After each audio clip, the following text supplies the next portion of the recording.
My coworker's cultural food smells up the whole office. My coworker keeps bringing food from her national cuisine that stinks up the entire office. Now she's dragging me on social media, calling me intolerant toward her culture. I work with a Korean woman who was adopted as a baby by, honestly, the whitest people I've ever met. I'm Latino myself, also adopted by white parents, so we bonded over that at first. But she talks about her heritage like she grew up in Seoul, pretending she doesn't have American adoptive parents at all. I don't get it, but whatever, to each their own.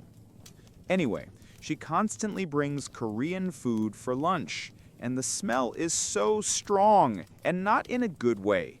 It's the kind of odor that lingers in the air all day and seeps into your clothes.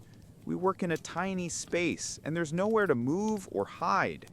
I have a sensitive stomach, and for months now I've been feeling sick just sitting there. It's not the spices or the seasoning, it genuinely smells rotten, like something spoiled. Yesterday was the last straw. I politely asked her if she could eat in the break room because the smell was making me nauseous.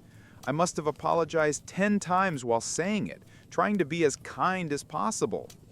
She went completely silent, threw her lunch in the trash, and I kept apologizing, probably 100 more times, but now the food was sitting in the garbage right next to my desk, reeking even worse.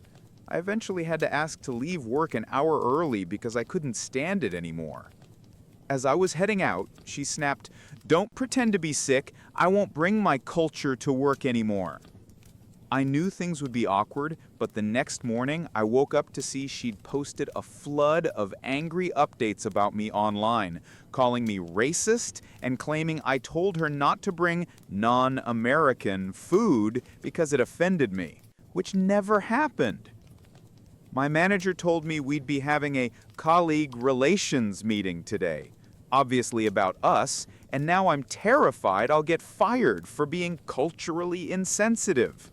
I tried apologizing again and explaining that it must have been a misunderstanding, but she burst into tears, saying insulting her national food was the most offensive thing anyone had ever done to her, and that she now feels unsafe working with me. Then another coworker, the one I mentioned before, told me my comparison to someone bringing tuna sandwiches was inappropriate because tuna isn't tied to a culture.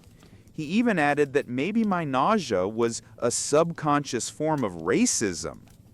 I honestly don't even know how to process this. I feel like I'm losing my mind. I never meant to offend anyone. I just couldn't stand the smell anymore. Comments and context. After everyone started calling me racist, I Googled if it's even possible to physically get sick psychologically from smells you associate with stress. Have you ever dealt with people who make you doubt your own sanity because they take everything so personally? We don't even have a proper HR department, just a general manager who already knows what's going on. The meeting's scheduled for 3 p.m., so we'll see how it turns out. She's clearly worked up, and I'm not sure the manager even wants to deal with this drama. For the record, it's not like she pretends her adoptive parents are Korean, but she constantly talks about her biological parents as if they were her real ones, and about Korea as if she grew up there. That's literally all she talks about. Her desk is covered with spiritual items she says came from her birth parents, though they're all clearly ordered online. Her adoptive parents have visited our office before. They're the sweetest, kindest people, but she treats them politely, like acquaintances, addressing them by first name. She's 26. She's never met her biological parents. She was adopted when she was about a year old and hasn't been to Korea since. Yet she acts like she's a first-generation immigrant, pretending the people who raised her don't even exist. I never said she couldn't eat what she wants. I just politely asked her to follow the same basic courtesy everyone else does. Don't bring strong-smelling food into a shared workspace. Why does that make me the bad guy? Just because I don't want to sit in a cloud of stench all day? It's a shared office, and we literally have a designated lunch area for this exact reason. I honestly don't understand what I did wrong. More details. Yesterday's food looked like fettuccine alfredo made with rice noodles, but it smelled like soured milk. And it's not even about fish. I go fishing myself and have no issue with normal seafood smells. I mentioned tuna as an example of a strong smell that isn't cultural. Her food doesn't smell like fish. It smells spoiled, like expired cream or curdled dairy. Most of her meals are creamy too, so I really think she's using ingredients that have gone bad. It's not just a strong aroma, it's a disgusting one. I'd say the same about anyone's food if it smelled like rot. As I said before, it's not about ethnicity or culture. It's about the fact that her cooking literally smells like something died. Growing up, my best friends were Vietnamese, and sure, their food had strong aromas, but never this. I don't care where a dish comes from. I actually love Korean barbecue and eat at a local family-owned Korean restaurant often. Yes, it smells strong, but it smells good. This is totally different. Coworker reactions. Everyone else in the office heard our exchange. 3 other coworkers, who share our small workspace, told me afterward they completely agreed with me, and even thanked me for speaking up. My coworker's so-called traditional food makes the entire office smell awful. Now she's trashing me online, calling me intolerant towards her culture. So, I've got this Korean coworker who was adopted as a baby by the whitest couple you could imagine. I'm Latino and was also adopted by white parents, so at first we bonded over that. But she always talks about her Korean heritage as if she grew up in Seoul and pretends her adopted parents don't exist. I find it strange, but whatever, to each their own. Anyway, this coworker constantly brings food to work that smells so strong and so bad that the whole office stinks for the rest of the day.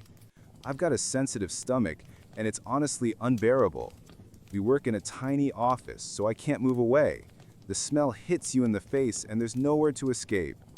If it happened once a week, fine, I could live with that. But for months now, it's been every single day, and I'm getting nauseous just being near her. I need to clarify. It's not the spices or seasonings. Her food smells spoiled, like sour milk or rotten leftovers. Yesterday it was unbearable. I finally apologized and politely asked if she could eat in the break room instead, because the smell was making me sick. I would have said the same thing if someone brought tuna sandwiches. I must have apologized 10 times knowing she's sensitive about these things. She didn't say a word, just threw the food away. I apologized again, probably 100 times, but now her meal was sitting in the trash can right next to my desk, and the stench was horrible. I ended up leaving an hour early because I literally couldn't stand it. Before I left, she snapped, "Stop pretending to be sick. Don't worry, I won't bring my culture to work anymore." I expected it to be awkward, but the next morning I woke up to a dozen social media posts calling me a racist. She even wrote that I told her she couldn't bring non-American food because it offended me, which I never said. Now my boss has called a meeting about interpersonal issues at work. Obviously it's about us, and I'm terrified I'll be fired for being culturally insensitive. I tried apologizing again, explaining there might have been a misunderstanding, but she burst into tears and said insulting her national cuisine was the most offensive thing anyone had ever done to her, and now she doesn't feel safe working with me. Another coworker, Sam, told me my comparison to tuna sandwiches was insensitive because it wasn't cultural food, and maybe my nausea was some repressed form of racism. I honestly feel like I'm losing my mind. I didn't mean to offend anyone. After everyone started calling me racist, I Googled whether it's possible to feel physically ill just from anxiety. Has anyone ever made you question your own sanity like this, just because they twist everything around? We don't even have a proper HR department, just one manager, and he clearly already knows what's going on. The meeting's at 3 p.m., and I'm dreading it. She's so worked up right now that I wouldn't be surprised if the manager just divs into her outrage to avoid drama. By the way, she constantly talks about her spiritual roots and Buddhist parents, though everything on her desk clearly came from online stores. Her adoptive parents have visited the office. They're the kindest people ever, and she just calls them by their first names like they're strangers.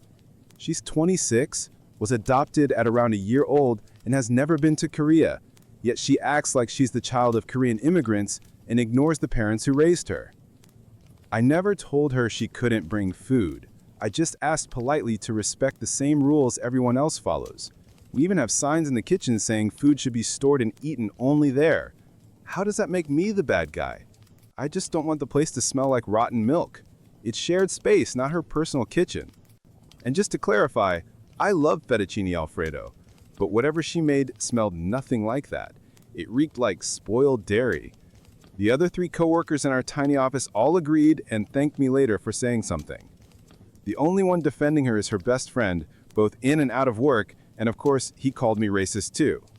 Everyone else is afraid of her because she takes offense at everything. People literally walk on eggshells around her. She's been lying online claiming I told her to go back to her country and insulted her family. I didn't even know what kind of food it was until she accused me of racism. But here's the kicker. During the meeting, my manager checked the security footage. We have cameras because we handle sensitive info. And guess what? There was nothing. Not a single thing I said or did could be considered racist. I was calm, polite, and respectful. Even crazier, the food wasn't Korean at all. It really was fettuccine alfredo, just as I suspected. Turns out she thought I assumed it was Korean because she's Korean, got offended over that, and built this whole story around it. So yeah, she basically gaslit everyone, including me. The manager was surprisingly chill about it, even laughed a bit afterward. He said she'd be put on a 2-week leave while they figure out how to fire her without risking a lawsuit. He's also having her delete all the social media posts, or the company's legal team will step in. He advised me to consult a lawyer or even file for a restraining order, given how far this nonsense has gone. In short, no, I'm not the bad guy here. The food wasn't cultural, it wasn't discrimination, it was just bad fettuccine alfredo. A woman treats her husband like trash, cheats on him, divorces him, and only 6 months later begins to regret everything. If I could give anyone advice about divorce, it would be this. Don't throw away your marriage over petty reasons. If your spouse is abusive, threatening you or your children, then yes, leave and never look back. But if not, think twice. In my case, there was no violence, no danger. We had been together for 8 years, and most of that time was genuinely good. We shared 4 children together. About 5 years into our marriage, I got a big promotion at work. That's when things started to shift. Suddenly, it felt like my husband was holding me back. I began to see him as an anchor, weighing down my potential for a better life. We had never been wealthy, and when my salary surpassed his, my resentment grew. I worked longer hours while his schedule became shorter. He spent more time at home with the kids, and instead of appreciating that, I despised him for it. I'd come home to dishes not washed, meals not cooked, or the kids already in bed, and I would explode. He promised to do better, but I never saw his efforts as enough. Over the years, the gap between us widened. The more he stayed home, the more I criticized him for not bringing in money. When he offered to take extra shifts, I snapped at him because it meant less help with the kids.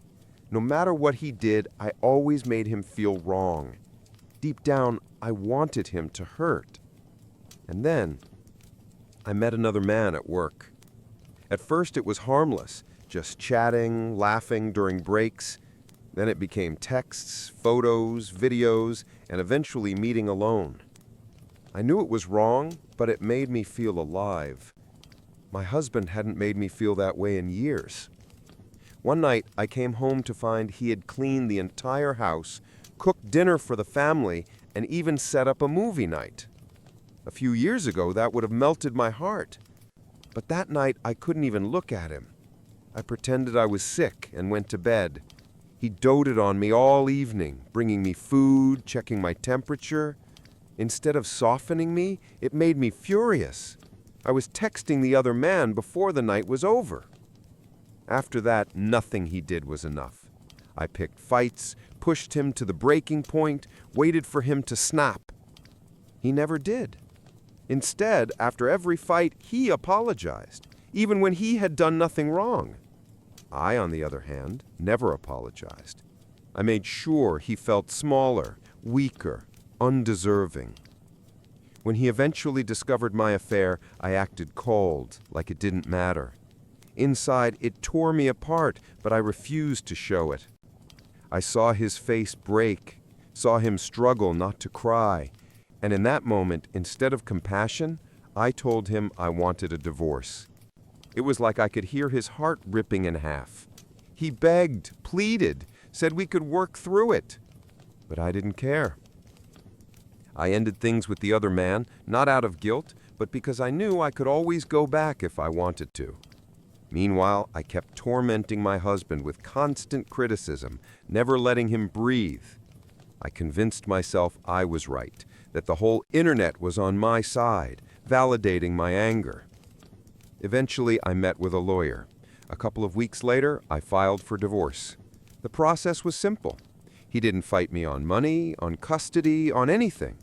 The only thing he asked, the only thing was for me not to go through with it, to give our marriage another chance.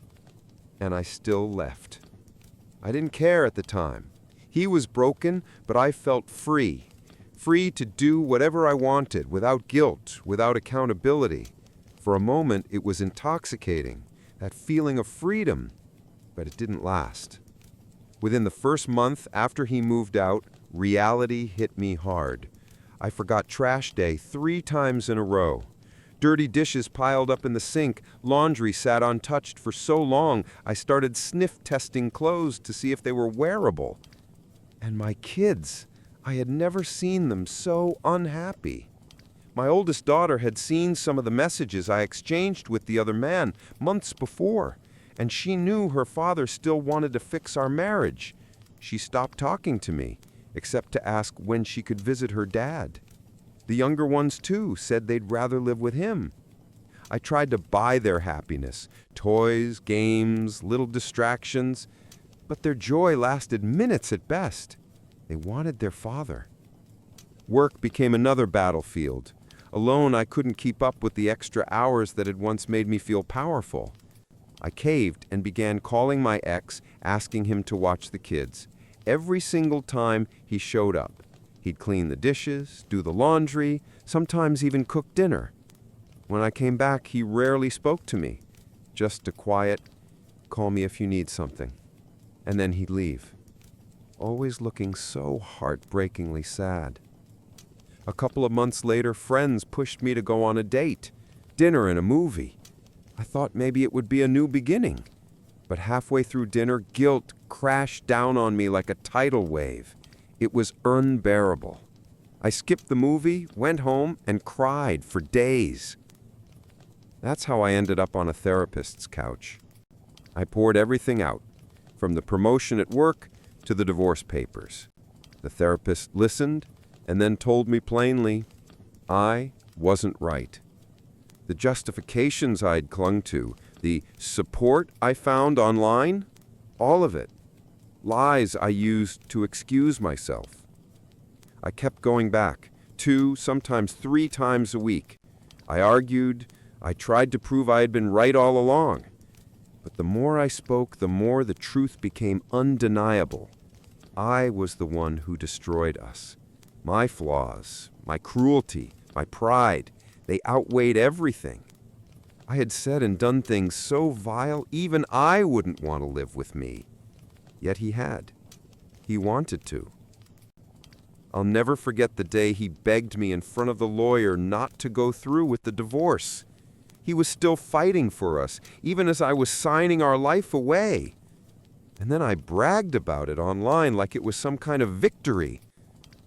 I was so wrong. Just a few weeks ago, after he had come by to help with the kids, I walked him out and asked if he'd ever consider coming back.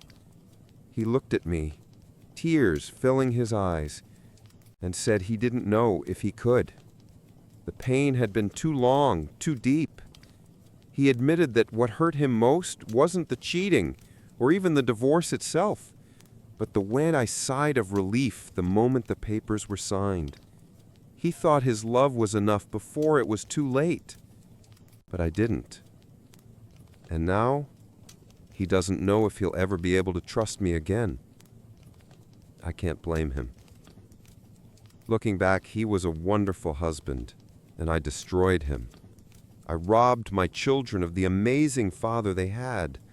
I thought I was chasing happiness, freedom. Instead, I'm spending my freedom either alone at home or sobbing in therapy sessions. Please, if you're reading this, don't romanticize divorce just because the internet makes it sound liberating. Before you give up on your marriage, take a hard look at yourself. Ask if there's something you can change. That goes for both men and women. Divorce doesn't guarantee happiness. Freedom doesn't guarantee peace. And watching your husband and children suffer because of your choices, that's the deepest pain I've ever known. The lawnmower theft. A guy from a lawn care service stole my lawnmower and disappeared. I occasionally hire local workers through a third-party app to mow my lawn. I've never had any issues, until recently, when I decided to mow it myself and realized the mower was gone. I usually keep it on the back porch. After checking my security footage, I was shocked to see the last guy I'd hired stealing my brand new mower, the one I'd only used twice, and trying to sneak it out through my neighbor's yard. The idiot must have thought my camera had a narrow angle. I reported it to the service, and they confirmed it was theft. They told me I needed to file a police report so they could help track the guy down and recover the mower. Update 1. The company gave me the thief's direct contact. His excuse? He claimed he thought the mower was broken and decided to help me out by removing it as junk, assuming that's why I hired them. Now he says someone stole his trailer with my mower inside it. I'm currently on the phone with the sheriff, filing a report. The sheriff said the amount qualifies as grand theft since it's over $500. He contacted the guy and gave him 24 hours to either return the mower or pay the full cost. Otherwise, it becomes a criminal case and a warrant will be issued for his arrest. Small-town sheriffs don't mess around. I also posted the theft video on the neighborhood app next door. Someone messaged me saying they knew his mom and sister and would reach out to them. A few others even found his Instagram. Update 2. Things are getting wild. Someone shared the next door video on Facebook, and now people who know the guy personally are clowning on him. Apparently, he'd been pretending online to be a successful entrepreneur and self-made influencer, and now everyone's tagging him under the stolen mower post. I honestly didn't want to ruin his life. I just wanted my mower back. But then his mother contacted me, begging me to remove the video because it was hurting his business and reputation. I couldn't help but laugh. I told her exactly what my next steps were and explained that fixing her son's mess wasn't her responsibility. I sent her the invoice so she could forward it to him. He still had 23 hours left. After that, arrest warrant. Then he deleted all his social media accounts. Every tag turned gray. It's 9:47 p.m. now. I'll call him at 7 a.m. to see what he plans to do. Honestly, I doubt this ends well. Update 3. Woke up to 36 missed calls between 1 and 4 a.m. Thank God for Do Not Disturb mode and spam blocking. When I tried calling back, the call went straight to voicemail. Then I tried from my Google Voice number and it went through. So yeah, he blocked my main number. I also spoke to his mom again. She's changed her tune now. Said she's tried reaching him too, but he's ignoring her calls. She finally told me, do what you have to do. He's really about to run from the law over a damned lawnmower. Update 4. Finally reached him through his sister. He said he doesn't have the $579 to replace the mower and asked if I could convince the sheriff to give him 2 weeks to get the money together, which is, by the way, an admission of guilt. I told him to borrow from someone or ask his family because I wasn't dropping the charges. He's got 9 hours left. Tick-tock. Update 5. The sheriff sent a deputy over to inspect the property, take my statement, and collect documents from the app that hired him. Guess what? The deputy ran a background check, and it turns out the guy already has a criminal record in another county for theft. They're done waiting. The warrant's being issued. I don't feel bad for him at all. He dug his own hole, now he can sit in it. Then out of nowhere, I get a message from him using a new number. I took screenshots and forwarded them to the sheriff. Here's what he wrote. Hey man, it's Dushan. You posted that video of me taking your mower. I didn't mean any harm. I thought it didn't work and tried to help myself. Lots of my clients asked me to take old gear off their hands. Yours didn't even start when I tried it. I'm not paying for something you just left in your yard. This is your fault, not mine. And about that sheriff thing, I've got a great lawyer. God's on my side. You act like it's the end of the world, but I'll rise again. Good luck, bro. Yeah, the dude has completely lost it. I stopped responding altogether and forwarded the messages to his mother and sister. He seriously needs help. Then he sent another text. You think this is a joke, man? I don't care about you or the cops. It's all a game to me. People like you always try to bring down guys like me when we're rising up. You'll never understand my hustle. I live this every day. I could buy 10 lawnmowers if I wanted. Yours was trash anyway. Can't even afford a John Deere like a real man. You're a clown. Always will be. That's probably the last update, unless the sheriff tells me he's been arrested. If that happens, I'll post his mugshot. For now, I just bought a new mower, an electric one I can keep inside the house this time. Thanks to everyone for the support, jokes, and laughs. You honestly helped me stay sane through this mess. Final update. The sheriff called. The arrest warrant is active. If his plates get scanned or he's pulled over, he's done. Police don't have his current address, only his mom's. But I gotta say, the sheriff's office handled this incredibly fast. Not sure if I should tell his mother. Oh, and I treated myself today. Bought a new electric mower with a leaf blower, trimmer, and quick charger. It's quiet, clean, and stays in my garage. A corporate lawyer friend read the service's terms and told me I have a solid case. He's taking it pro bono. He even thinks the company will settle out of court to avoid bad publicity. And get this, someone said the thief is in Texas now. Looks like the guy really ran off over a lawnmower. The client who demanded my personal number and blamed me for losing his job. I work as an insurance adjuster handling auto claims. One of my recent clients decided that his bad luck was entirely my fault. He filed a claim late in the evening after our office had closed, and I called him first thing the next morning. I had only the information he provided, nothing more. I warned him right away that his car might be considered a total loss, depending on the damage. He immediately exploded, shouting that he didn't want his car written off and that I was not allowed to move it anywhere for inspection. As I started to calmly explain alternative options, he began yelling, insulting me, and demanding that I just issue the payment. If only it were that simple, my job would be a lot easier. I explained that, under his insurance policy, we are required to inspect the vehicle before processing any payout to determine whether it's repairable or totaled. He kept arguing, so I told him I'd end the conversation and try again once he'd calmed down. I hung up and went to a meeting. Meanwhile, he started spamming our customer service line, calling over and over again, harassing at least 4 different agents, refusing to hang up until I personally answered. I told them I was in a meeting and wouldn't be available for about half an hour. He stayed on the line for several minutes, hung up, then called again. When I finally got the chance to return his call, I suggested we contact his auto repair shop and ask them to send us photos so we could make a preliminary assessment. He snapped that he'd already sent them last night. I explained there were no attachments in his email and that we needed specific photos to properly evaluate the damage. Then he said it was my job to call the shop and request the pictures, which, ironically, was exactly what I had just proposed. After that, he demanded my personal phone number. I told him I don't have a company cell phone. He insisted he needed to reach me over the weekend. I refused.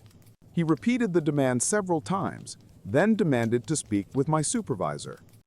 I told him she was aware of the situation and would contact him when available, but that I couldn't share her private number.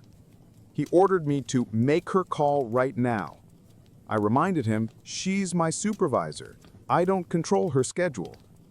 When he tried to keep me on the line until his demands were met, I told him there was nothing left to discuss and ended the call.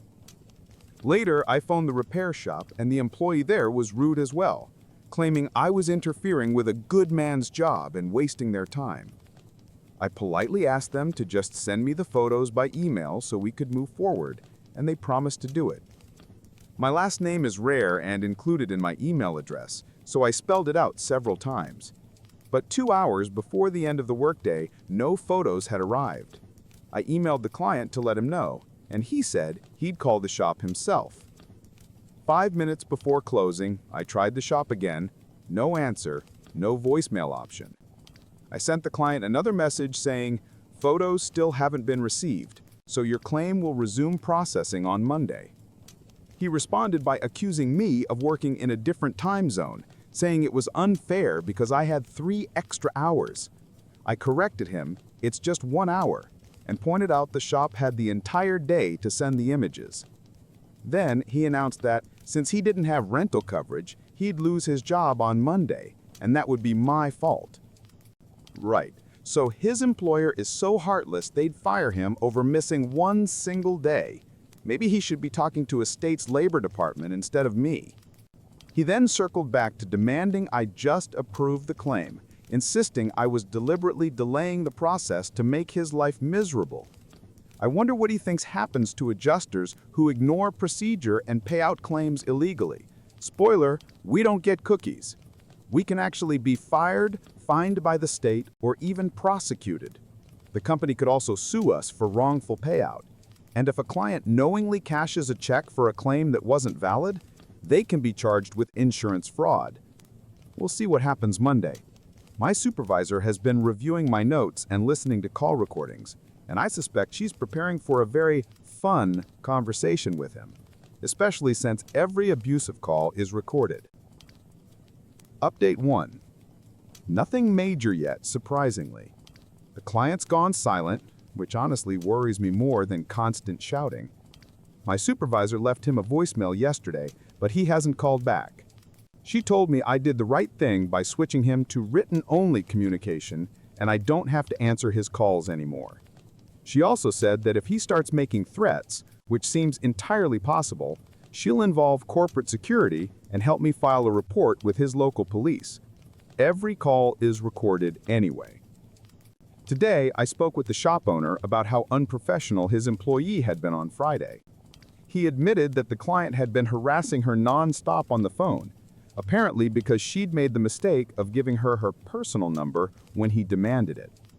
Turns out, the owner is an old friend of that client. He freely shared that info, then added they're no longer friends after this repair, especially since that rude employee was his niece. He even said he'd blacklist the client permanently.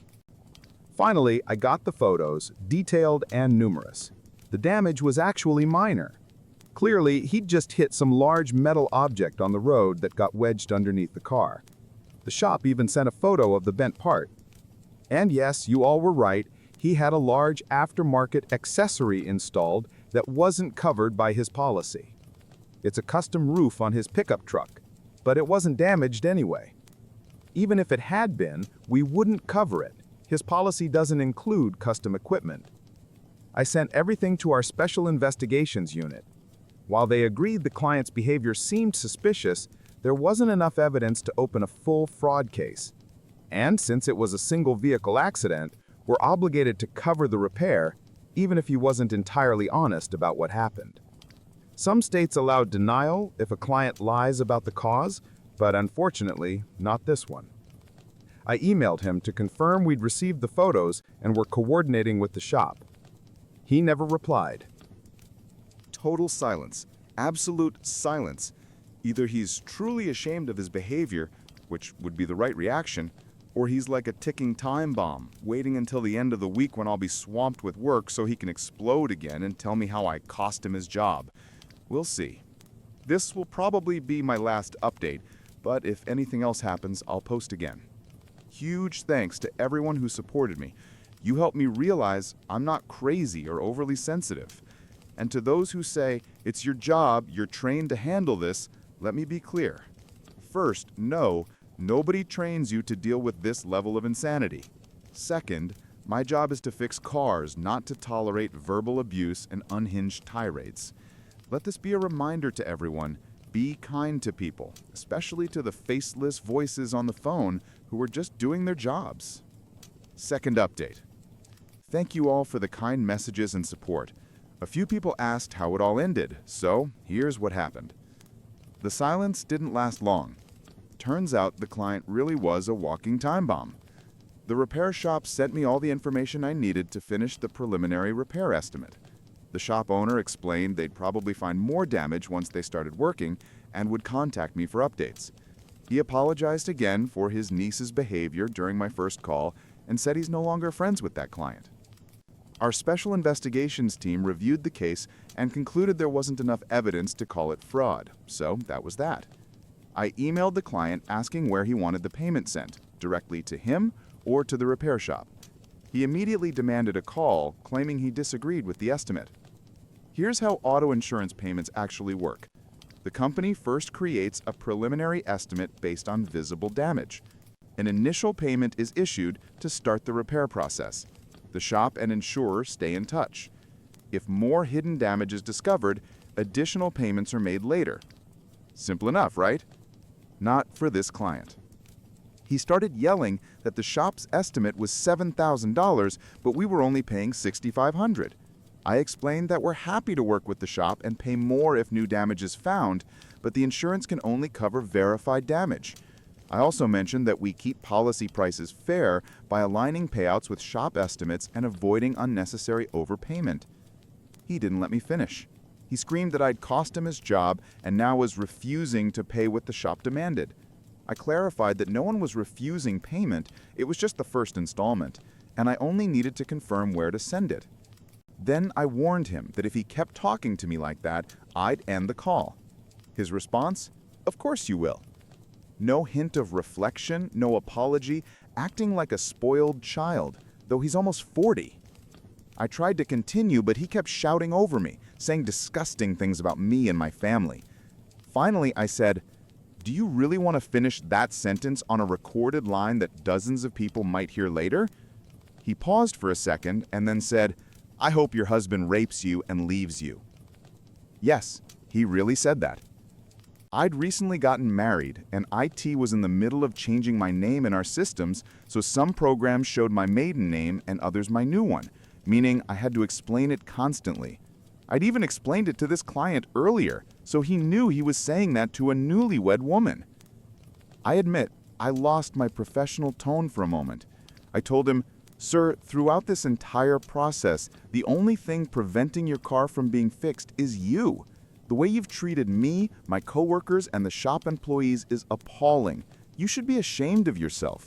You haven't said a single kind word to me. Working with you has been an absolute nightmare. Now you're spewing vile comments about my personal life, even after I told you last Friday that it was none of your business when you demanded my personal number. And now you're insulting my husband, someone you've never met and know nothing about. My husband is a far better man than you'll ever be, even though he's half your age. At least he knows how to treat people with respect, even in tough situations. I genuinely pity your wife if she has to live with someone like you. At least my husband doesn't have to force me to sleep with him. The fact that your mind went there immediately says everything about you. Maybe try fixing your own home before meddling in other people's lives." He cursed at me a few more times, and I ended the call, because honestly, they don't pay me enough to take that kind of abuse. He called customer support again and made another representative cry. I took over the call once more and told him he was now restricted to written communication only. I wouldn't answer his calls again, only emails or messages. Then I hung up. I thought that was the end, but apparently he still had my supervisor's contact info from Monday and called her directly. She phoned me afterward and told me what happened. He claimed I'd accused him of sexually assaulting his wife just because he asked about the estimate I supposedly prepared, even though I don't do estimates at all. That's a different department. He said he only wanted to clarify next steps when I hung up. Thankfully, my manager had already listened to all our recorded calls and didn't believe a word he said. She put him on hold, pulled up the recording, listened again, and then tore into him for the things he said to me. When he tried to justify himself by saying I was rude, she shut him down immediately. She told me I'm one of the top specialists in the department with the highest customer satisfaction ratings. She'd seen me calmly handle incredibly difficult clients, and that he was the first person ever to make me lose my composure. Then she told him that from now on, his account would officially be limited to written communication only, something I had already requested with her earlier. She warned him that if she heard about one more case of him verbally abusing an employee, she'd escalate it as a harassment case. Unfortunately, we can't fire him as a client. He still pays us money, and upper management only cares about revenue, not what we go through. Hopefully, this pushes him to cancel his policy and become someone else's problem. I asked my supervisor if I'd face any disciplinary action for that call. She replied, "What call? I didn't hear any call, and I certainly couldn't delete a recording if it didn't exist," basically covering my back in case he tries to complain further. I sent the repair estimate to the shop with instructions on how to request additional payments if new damage is found. Then the client emailed me again asking me to send the payment directly to him. Apparently, he called the shop afterward and got into a screaming match with them too, because soon after he wrote, "Send me the money, the shop pissed me off." So I did, but made the check payable to both him and the lien holder, meaning he has to get it endorsed by the shop before cashing it. And of course, it's going by regular USPS mail, not express delivery. Finally, I closed the case. Still, I can't shake the feeling that this isn't over yet. If anything else happens, I'll let you know, but thankfully, I'll never have to speak to that man again. Once again, thank you all for the support. My ex-wife cheated on me, then tried to become a copy of my new girlfriend after her lover cheated on her. My ex-wife, she's 48 and I'm 47, left me for a man who was actually married to her best friend from high school. Yeah, great friend. We've been married for 20 years, and I thought we had 2 kids together. Recently, I found out the younger one isn't biologically mine. She's his. My ex knew it from the start and kept it secret all these years. My name is still on the birth certificate, though, and I plan to fight for custody because that little girl is my daughter, not by blood, but by everything else that matters. Apparently, their affair had been going on for a long time. Finding out felt like being punched in the gut. When I asked her to choose him or me, she said him. Why? Because, in her words, he can go for a second round right after sex. That was it. That was her reason. She didn't care that I worked 2 jobs to pay for her college, that I gave up my dream of becoming a musician so she could stay home with the kids. Kids she was cheating on me around. She and the kids were my entire world, but she was never an easy woman to live with. She's bipolar, and life with her was a constant storm of anger and emotional abuse. I used to tell myself she couldn't control it, but later I learned from her own friends that sometimes she hit me simply because she felt like it. My kids saw it all, her screaming, her hitting me, and I just stood there, never fighting back. I hated that they had to witness that. Once, near the end, she snapped because I didn't take the trash out the moment I came home. She grabbed me by the throat and started choking me, right in front of our son. I managed to say, "He's never going to forget this." That's when she finally let go. Looking back, I should have left years earlier, but I stayed. For the kids. I thought I was protecting them. When the truth finally came out, she sat across from her best friend, the wife of the man she'd been sleeping with, and said, "Yes, it's true. No, I'm not sorry." Then she just got up and walked away. She moved out, took the kids, and moved in with him, in an apartment just down the street. Even then, I hoped she'd realize that the grass isn't greener. After all, this guy had cheated on his wife before, several times, and she knew that. I waited that entire first year thinking she'd come back. She even kept a spare key to our place, and I thought maybe she held on to it because she knew she'd return one day. But by the end of that year, things got ugly. Her new boyfriend would show up at the bus stop when I dropped off the kids for school, saying, "I came to say goodbye to my daughter, not yours, mine." I told him, "Then why were you fine letting her raise her for the past 5 years? Why did you let her take my last name? Why was I there for her birth while you were nowhere around?" He nearly hit me. That same night, they both came to my place drunk because he wanted to fight it out. My ex made it public, bragging all over Facebook about her new man. Our mutual friend saw it and immediately reached out to me and his wife. Of course, I took screenshots. She didn't seem to care that she was ruining her image before the divorce was even finalized. But honestly, why would she? By then, I had already confronted her with the paternity test results. For a while, I was destroying myself mentally, wondering what I could have done differently. She accused me of not being there, but how could I be when I was working 2 jobs to just keep us afloat? I'd come home exhausted, the house a mess, walls covered in crayon drawings, blinds ripped down, and she'd still scream at me for not taking the trash out. 16 hours of work a day, and that was her biggest problem.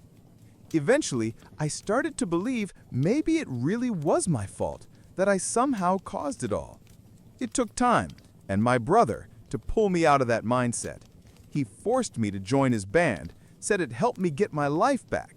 I resisted, but he insisted, and it changed everything. I met some amazing people, started playing again, and eventually began dating a woman. 45, kind, warm, the complete opposite of my ex. For the first time in decades, I was in a relationship where no one yelled at me or threw things at my head. But my ex still had keys to our old place. She'd occasionally stop by to drop off things for the kids. One day, she walked in and found my new girlfriend there. It didn't go well.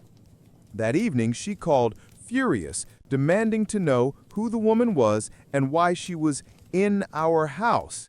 I told her calmly, "My personal life stopped being your business the day you left." That didn't sit well with her. Over the past few months, she's gone completely off the rails because of my new relationship.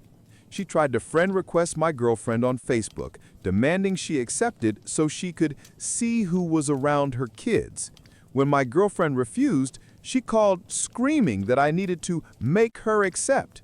My girlfriend took the phone and said, "I don't owe you access to my private life. If it's about the kids, we'll handle it through messages or calls." After that, things got weird. Suddenly, my girlfriend started getting random friend requests from people who were all friends with my ex. Then, my ex began showing up at my house on weekends while I was at work, basically spying. One time, I was on the phone with my girlfriend when she whispered, "Your ex just walked in." When she asked what my ex wanted, the woman said she was just checking how much milk was in the fridge for the kids. My girlfriend told her we had everything under control, and she left. When I got home, I demanded she return the keys since she no longer lived there. She gave me a fake apology, then stole our son's keys to make another copy. Once our lease ended, my girlfriend suggested we move in together, mostly to get away from my ex's insanity. My ex tried to sabotage even that. She called the cops, claiming I was taking her stuff. When the officers asked her to name a single thing that belonged to her, she couldn't. Now, the kids stay with us every other weekend. They've told me their mom doesn't let them talk about what we do together. She doesn't want to hear it. But lately, she's been prying again, asking questions about our time. Honestly, it's just jealousy. We live by the coast, and when the kids are with us, we take walks by the ocean, play games, go to the aquarium. If they come home with prizes, she throws them away. And lately, I've noticed something strange. Whenever she drops the kids off, she looks almost exactly like my girlfriend. Same haircut, same color, same style. It's honestly disturbing. Everything we do with the kids, she tries to copy the following week. If we go to the beach, she takes them there too. If we visit the zoo, she's suddenly going to the zoo as well. She finds out what we had for dinner, cooks the same thing, and even makes the kids tell her whose food they liked better. Last week, my son told me he wanted to live with us. He said, "Mom's lost her mind." You can bet I'll be using that in court. And just when I thought things couldn't get any crazier, she started sending me explicit photos out of nowhere. My girlfriend was sitting next to me when the pictures came through. I immediately told her I hadn't asked for them, that my ex and I never talked like that, and even offered to let her check my phone. She laughed, looked at the photos, and jokingly asked for my ex's number, saying she'd send some of her own just to show her how it's actually done. I called my ex right away and asked what the hell she was thinking. I told her my girlfriend saw everything and was furious. She claimed she'd sent them to the wrong person. Then my girlfriend chimed in, "Your name is the first alphabetically in his contacts, and your boyfriend's is at the very end. So who exactly were you trying to send them to?" The ex hung up immediately. Honestly, I have no idea what kind of game she's playing anymore. It's pure insanity. And just to clarify, my girlfriend didn't send her anything back. It was just a joke. She said she'd show her how it's done because those photos were laughably bad. Mirror selfies, no shirt, duck lips. My girlfriend just rolled her eyes at the lack of imagination. I don't live in the old apartment anymore. After I took back the keys, she used our son's to make herself a copy and kept breaking in. So I moved in with my girlfriend. The ex doesn't have access now. The kids don't have keys either for that exact reason.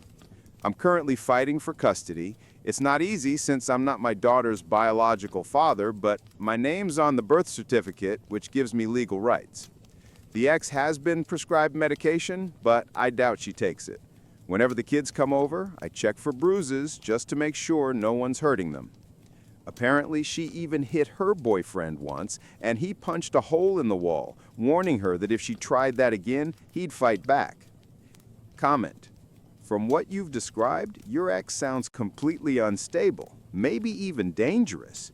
You should talk to a lawyer and see about getting a restraining order. Update 1. Last weekend was my daughter's 6th birthday. It wasn't my scheduled time with the kids, but to my surprise, my ex asked if I wanted to have them for her birthday.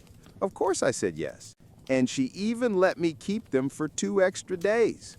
I figured she and her boyfriend probably had plans and just wanted some kid-free time. But here's the weird part. This was the first time her boyfriend could have celebrated his own biological daughter's birthday, and instead, he just handed her off to me and my girlfriend. Tell me that's not messed up. Comment: he's a disgusting coward, the kind of man who got another man's wife pregnant. Don't expect him to act like a responsible adult. Keep a record of his neglect. It might help in court. Poor little girl stuck between terrible adults. Update 2. Looks like karma finally caught up to my ex. On Saturday night, I got a furious text from her saying I hope I was happy because I won.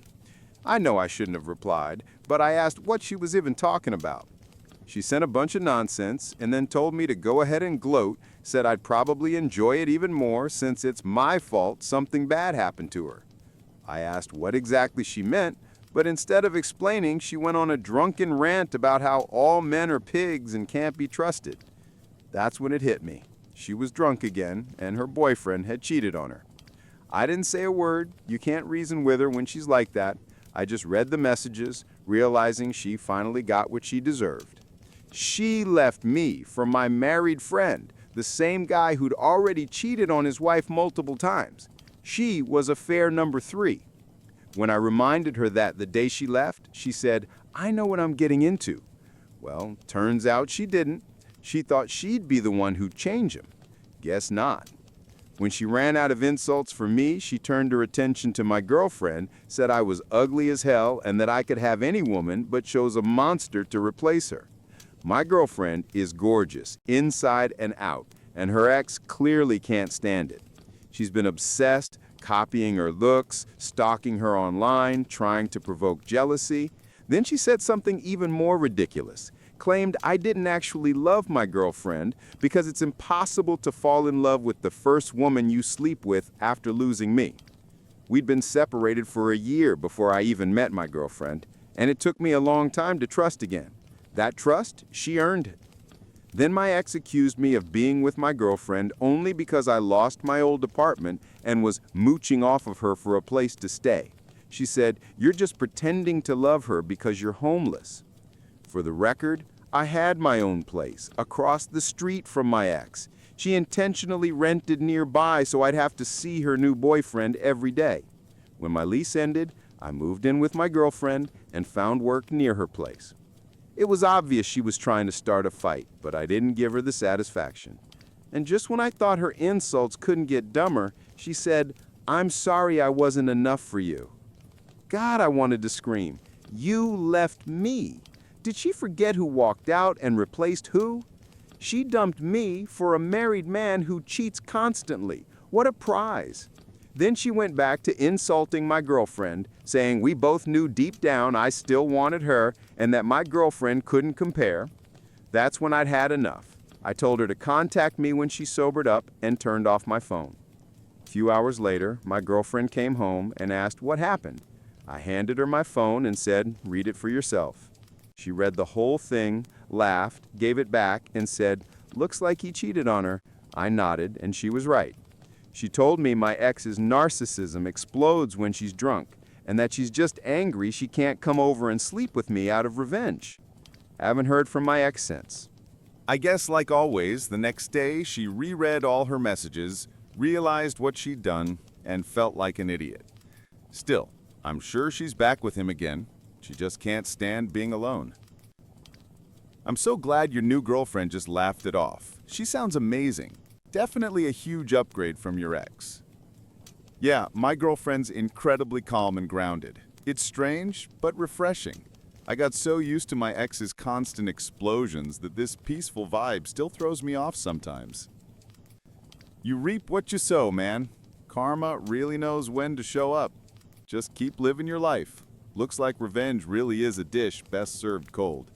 Your ex sounds either completely toxic or straight up unhinged. Do you think that was a manic episode? I just hope the kids are safe. Can you get full custody? Yeah, I'm already fighting for custody. And I saved all those messages. Another reason why I didn't snap at her. My ex got cheated on by the very same guy she left me for. No surprise there. 3 days later, they were back together again. She literally has nowhere else to go. Now, she's stuck with him. Since then, apart from signing some divorce papers and the occasional text about the kids, I haven't heard a thing from her. And honestly, thank God for that. Still, I'm sure she's back with him again. She just can't stand being alone. This Halloween, my brother's band got invited to play at a friend's annual event. They've been performing there for years. It's sort of a tradition now. My ex used to come with me before everything blew up, but last year she skipped it. That was around the time I found out she'd been sleeping with her best friend's husband and that my 6-year-old daughter was actually his child. This year, no one invited her, but she showed up anyway with the same guy she cheated on me with. I was furious. The event is strictly 18 plus, and she knew that perfectly well. I'm convinced she brought the kids just to get me kicked out. Security told her she couldn't bring children inside, but she stood there making a scene. Eventually, security came to me and asked if I could escort them out, and she immediately started yelling that I care more about some stupid party than my own kids. My friend, the event organizer, came over and said she could stay for 2 songs. Then she'd have to leave or he'd call the cops. I told him not to give in to her drama, but he said he was only doing it for the kids' sake. The night turned into a disaster. I was on stage most of the time, so I couldn't see what was happening in the crowd, but I heard bits and pieces between sets. Turns out my ex tried to start something with my girlfriend, and it did not end well for her. My girlfriend shut her down instantly and told her to stop using the kids as weapons. A lot of people saw it happen. When I finally got off stage, multiple people came up to me to explain what had gone down. My ex was glaring at my girlfriend from across the room, full of rage. And then, my daughter finished it off. She yelled across the whole hall, "I have 2 dads, my dad and mommy's boyfriend, who's my real dad." The room went silent. My ex turned beet red, hissed, "Thanks for embarrassing me," and stormed out. But my son refused to leave with her. He clung to me, crying, begging to stay. Her boyfriend eventually walked up to my girlfriend and asked if the boy could stay with us. She agreed, and even arranged with my friend to let him hang around until the end of the event. Later, we took him home with us. That entire night was pure hell. I must have apologized 1,000 times to my friend, my girlfriend, even my son, for dragging them into that chaos. I kept messing up songs during the set because my eyes were constantly scanning the crowd, terrified that another fight would break out. I didn't even know she had left the venue without her son until after our performance was over. When I took him home the next evening, she made sure to avoid seeing me. Her boyfriend came out instead, said she knew I'd be there and didn't want to talk about what happened. Then he apologized for everything and started venting about how she behaves. I cut him off, told him I'm not interested in discussing her anymore. Later that night, my son called me saying they were fighting again, screaming so loud the walls were shaking. Apparently, her boyfriend had finally snapped. He told her she still wasn't over me and accused her of being obsessed with my life. According to my son, he yelled something like, "What pisses you off more? That he's moved on and you can't crawl back to him? Or that if you hadn't cheated with me, he probably would have left you for his current girlfriend anyway?" That's what started it all. I could hear them yelling in the background. I asked my son if I needed to come get him, but he said no. I stayed on the phone until things finally quieted down. So yeah, that's where things stand right now. The divorce is still not finalized, but I've moved on. I'm done mourning what I lost. I just want to get my kids out of that mess. And yes, I'm still fighting for custody. She's furious because she can't come back. If you ever hear them screaming like that again while you're on the phone with your son, call 911. Get those kids out immediately. Child Protective Services will at least remove them for the night, and one of those two will probably face domestic violence charges. She's getting exactly what she deserves. Cheaters are never truly happy. They live in the fog of their own lies, and when it becomes real life, all the ugliness surfaces. Your ex knows he cheated before and will likely do it again, but she's stuck with him now. She's drowning in the consequences of her own choices. Stay strong and keep making your girlfriend happy. She sounds amazing. He was married when she slept with my wife and at least 2 other women that I know of, and she knew about it. When I confronted her on the day she left, she said, "I know what I'm getting into." She really thought he'd change for her. Yeah, sure. And that's pretty much it. What do you all think? Do you believe cheaters are just lost causes, or can people actually change if the circumstances are right? Personally, I think there are 2 types. Those who cheat because they need the thrill, and those who cheat because they're miserable and stuck in the wrong situation. The first type will always cheat. The second might stop once they finally find someone who fulfills them. Which one's more common? Hard to say, but I'm pretty sure it's the first. I stopped a kidnapping while delivering pizza.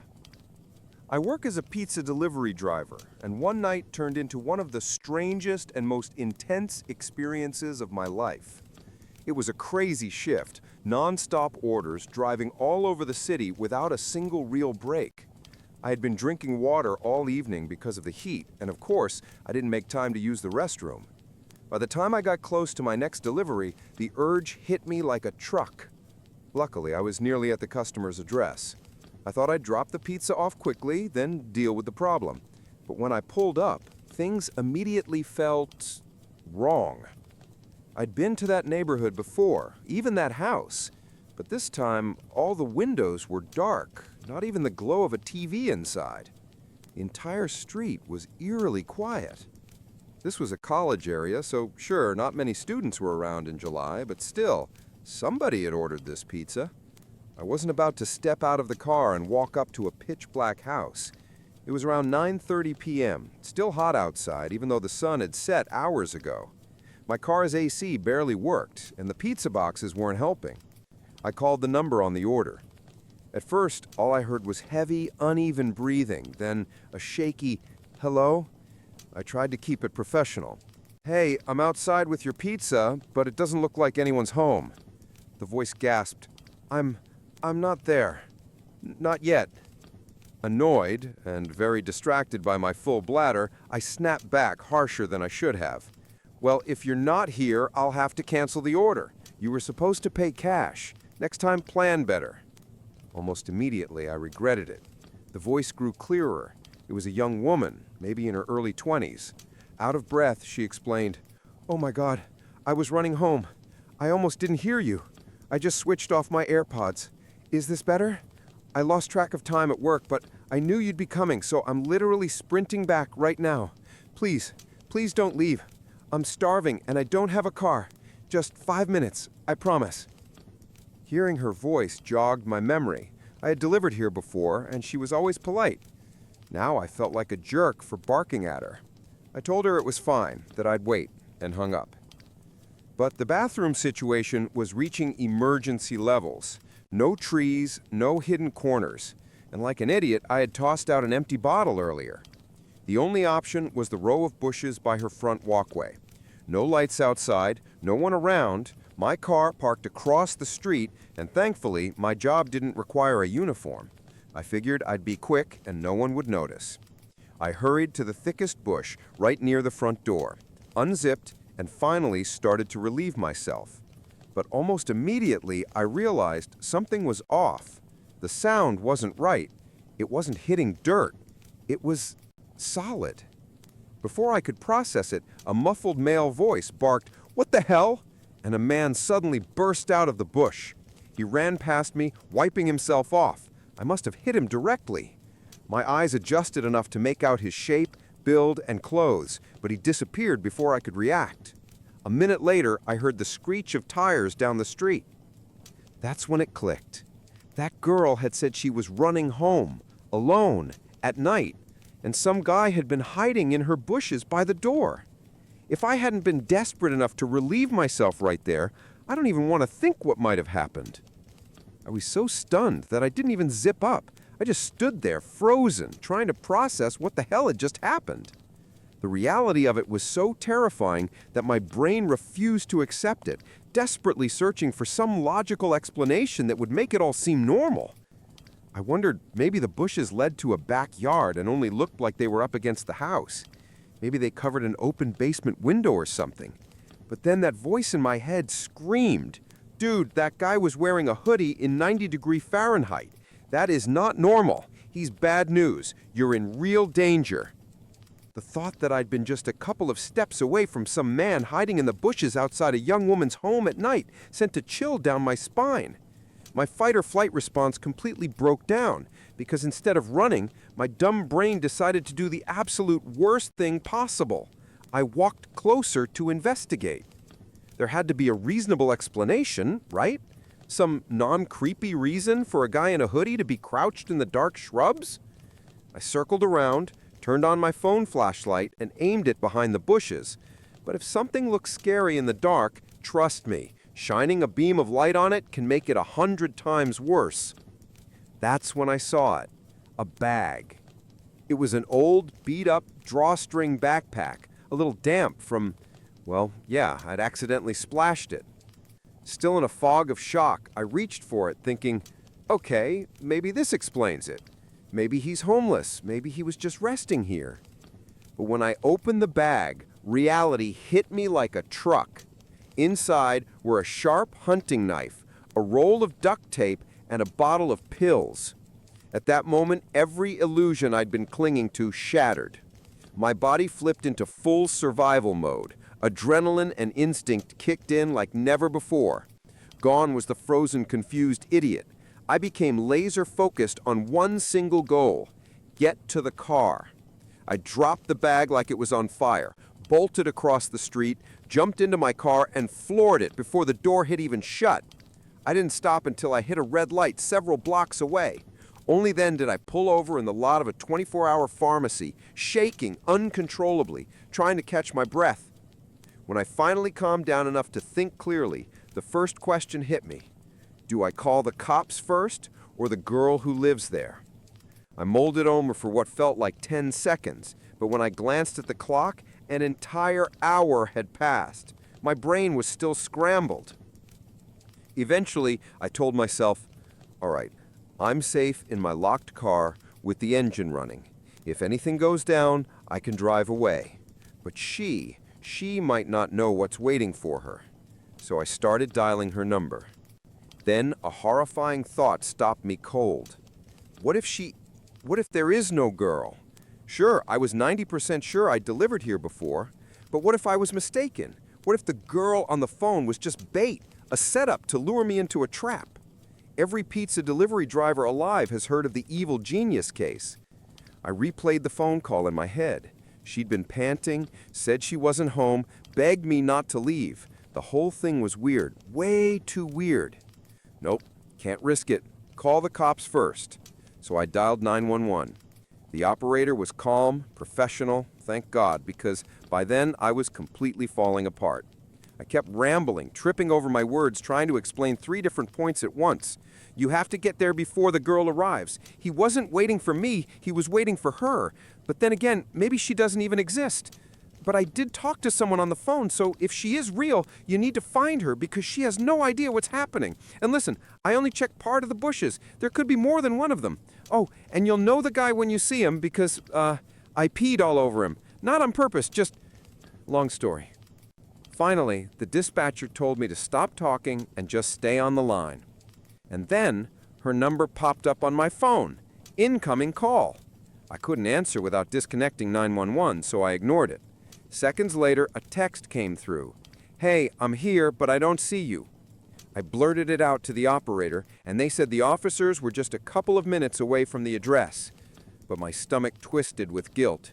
Rationally, I knew the odds of her being some kind of scammer were tiny. Much more likely, she was a real girl walking straight into a nightmare. I unmuted the line and said, I'm going back. I can't just sit here. They definitely didn't like that answer, but I had already turned the car around. My heart was pounding out of my chest, and the whole way I was muttering under my breath, shh, fuck, fuck, fuck. And then I saw her. My ex-wife is trying to win me back by using our daughters. Doesn't sound too serious at first, right? Yeah, it's what I thought too. But as much as I'd love to tell my ex to go to hell and never see her again, we share 2 daughters and joint custody. So completely cutting her out of my life just isn't possible, not unless I walk away from my kids too, which I'd never do. We got married young, 20 years old, dating for 3 years before that. Our daughters were born during the first year of marriage. After the second birth, my ex had complications that made it difficult for her to get pregnant again. I didn't care. I was just grateful she made it through safely, and that we already had 2 beautiful little girls to love. The marriage lasted 9 years.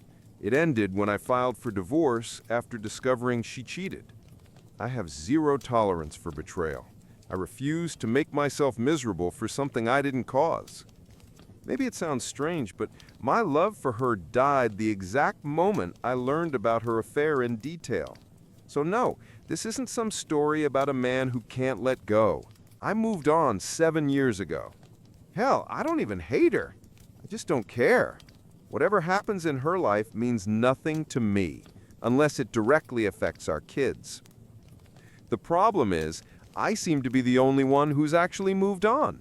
My ex, her family, and even our daughters keep trying to push us back together, even though I've made it crystal clear that I have absolutely no desire to ever be with her again. Maybe the fact that I stayed single for years after the divorce gave them false hope. But honestly, I just wasn't ready to jump into anything new. My daughters were my top priority. Plus, I had my own emotional mess to sort through after her betrayal, which, thankfully, I managed with help from friends, family, and therapy. My relationship with my daughters is great. We don't fight, we don't yell, and they're not rebellious or dramatic. Everything's been peaceful, except for one issue. They know their mother cheated. She told them herself about 3 years ago. Since then, I think she's been feeding them her version of events. I've asked her countless times to stop.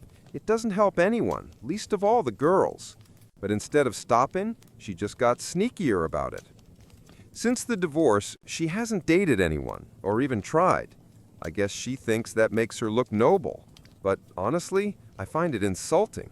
She could cheat on me while we were married, but now she's suddenly living like a saint? Whatever. That's her problem, not mine.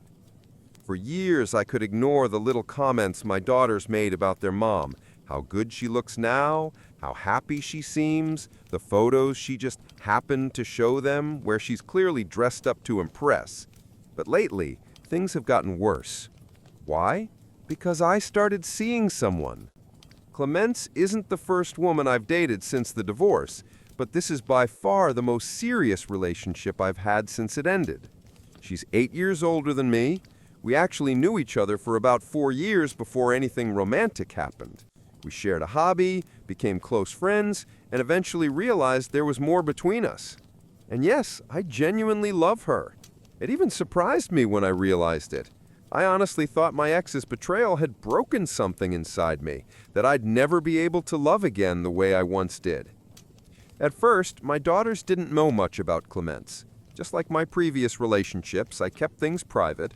But eventually, they started coming home earlier than expected and began seeing her around.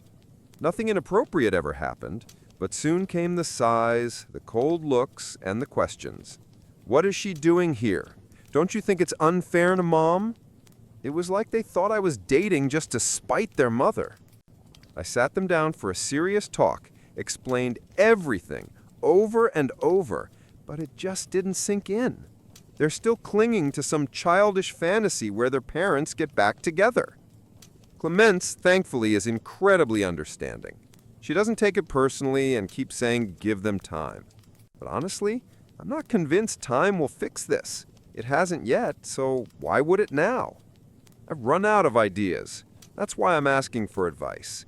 Is there any way, any possible approach to help my daughters finally understand that I will never get back with their mother? Sounds harmless enough, right? Well, not really. As much as I'd love to tell my ex to get lost and never see her again, we share 2 daughters and have joint custody. So, cutting her out of my life completely isn't an option, unless I'm willing to lose my kids too. We got married young, both 20, after dating for 3 years. Our twin girls were born during the first year of marriage. My ex had some complications after that, which made future pregnancies difficult. At the time, I didn't care about that at all. I was just grateful she survived everything safely, and that we already had 2 beautiful little girls we adored. Our marriage lasted 9 years. It ended when I filed for divorce after discovering she had cheated. I have zero tolerance for that kind of betrayal, and saw no reason to keep suffering for something that wasn't my fault. Some might find it strange, but every ounce of love I had for her died the moment I learned the full story of her affair. So no, this isn't some sad tale about a man who can't move on. I did, 7 years ago. Hell, I don't even hate her anymore. I just couldn't care less what happens in her life as long as it doesn't affect our daughters. The real problem is that I'm the only one who truly moved on. My ex, her family, and even our daughters keep trying to reunite us, despite me being very clear that I have zero interest in ever being with her again. Maybe the fact that I didn't date anyone for years after the divorce gave them false hope. But honestly, I wasn't about to jump into another relationship that fast, especially when I had 2 girls to raise. They were my priority. Eventually, with the help of friends, family, and therapy, I got my mental health back on track. My relationship with my daughters has always been great. No fights, no yelling, no teenage rebellion, yet they're smart, kind, and we've always been close. But there's one big problem. They know their mother cheated on me because she told them about 3 years ago. Since then, I'm pretty sure she's been feeding them a twisted version of events. I've asked her countless times to stop dragging them into our adult mess, but she doesn't listen. She hasn't dated anyone since the divorce, hasn't even slept with anyone apparently. She thinks that makes her look noble. Personally, I find it insulting. When we were married, she was sleeping with someone else, and now she suddenly can live without intimacy for 7 years? Whatever, that's her problem. For years, I brushed off the occasional mentions of her looks or the photos my daughters showed me where she clearly dressed up just to make an impression. But things changed after I started dating again. My girlfriend Clemence isn't my first relationship since the divorce, but she's definitely the most serious one. She's 8 years younger than me, and we'd known each other for 4 years before we started dating. It grew naturally, from friendship into something deeper. And honestly, I love her. I didn't expect that.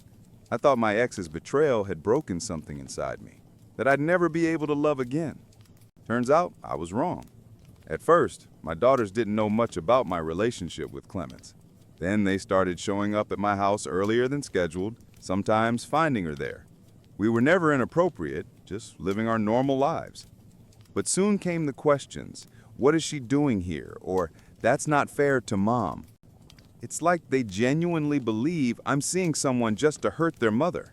I've had long, honest talks with them, but they just don't seem to get it. They can't let go of the fantasy that their parents might reunite someday. Thankfully, Clemens is understanding. She says the girls just need time. Oh, I'm not sure that will help. It hasn't so far. So yeah, I came online looking for advice. Maybe someone out there knows how to help my daughters finally understand that no matter what happens, I'm never going back to their mother. When I try explaining that you can't be faithful to someone you're no longer with, they just ignore it. I've begged my ex countless times to stop manipulating the girls and keep them out of our adult issues, but she doesn't care. At one point, I even considered going to court to get full custody, but was advised it probably backfired. The truth is, my daughters know why we divorced. They know their mother cheated. I usually don't recommend telling kids something like that, but mine are old enough now. The problem is that their understanding of the story is based entirely on her version, filled with excuses and self-pity. A year ago, I finally tried explaining my side, only to find out she had already told them years before, when they were around 13. They know what she did, but they can't comprehend it emotionally.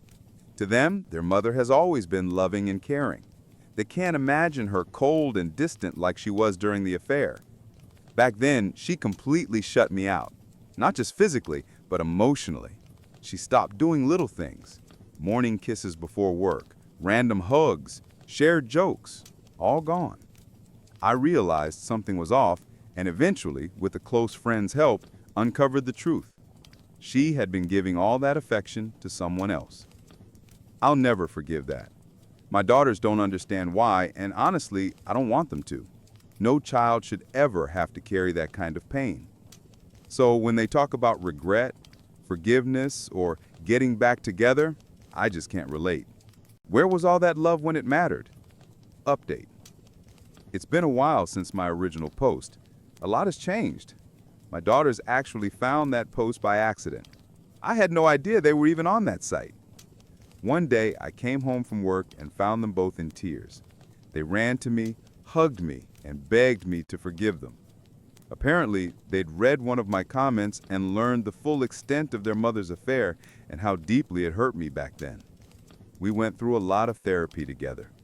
Honestly, I never blamed them. They were just kids, manipulated by their mother, who used their love as a weapon. After a few months of family therapy, the psychologist told us we no longer needed weekly sessions, just occasional check-ins. My daughters and I became closer than ever. Their relationship with their mom, though, took a hit, understandably. I told them not to dwell on her mistakes. I've long since made peace with what she did. That's also something we worked through in therapy. I eventually had a serious talk with my ex, made it absolutely clear that the getting back together nonsense needed to stop. Whether she listened or not, I don't know, but at least she stopped bothering the girls with it. Or maybe they've learned to tune her out. Either way, as long as my daughters are okay, I don't care what she's doing. As things settled, Clemens and my daughter started bonding, really bonding. They started talking to her more, even asking her for advice on girl stuff. The first time I saw that, I nearly cried. Not long after, Clemens and the girls surprised me. They organized a private dinner, just the three of us. Then Clemens proposed to me. Yeah, she beat me to it. I was stunned, but happier than I had been in years.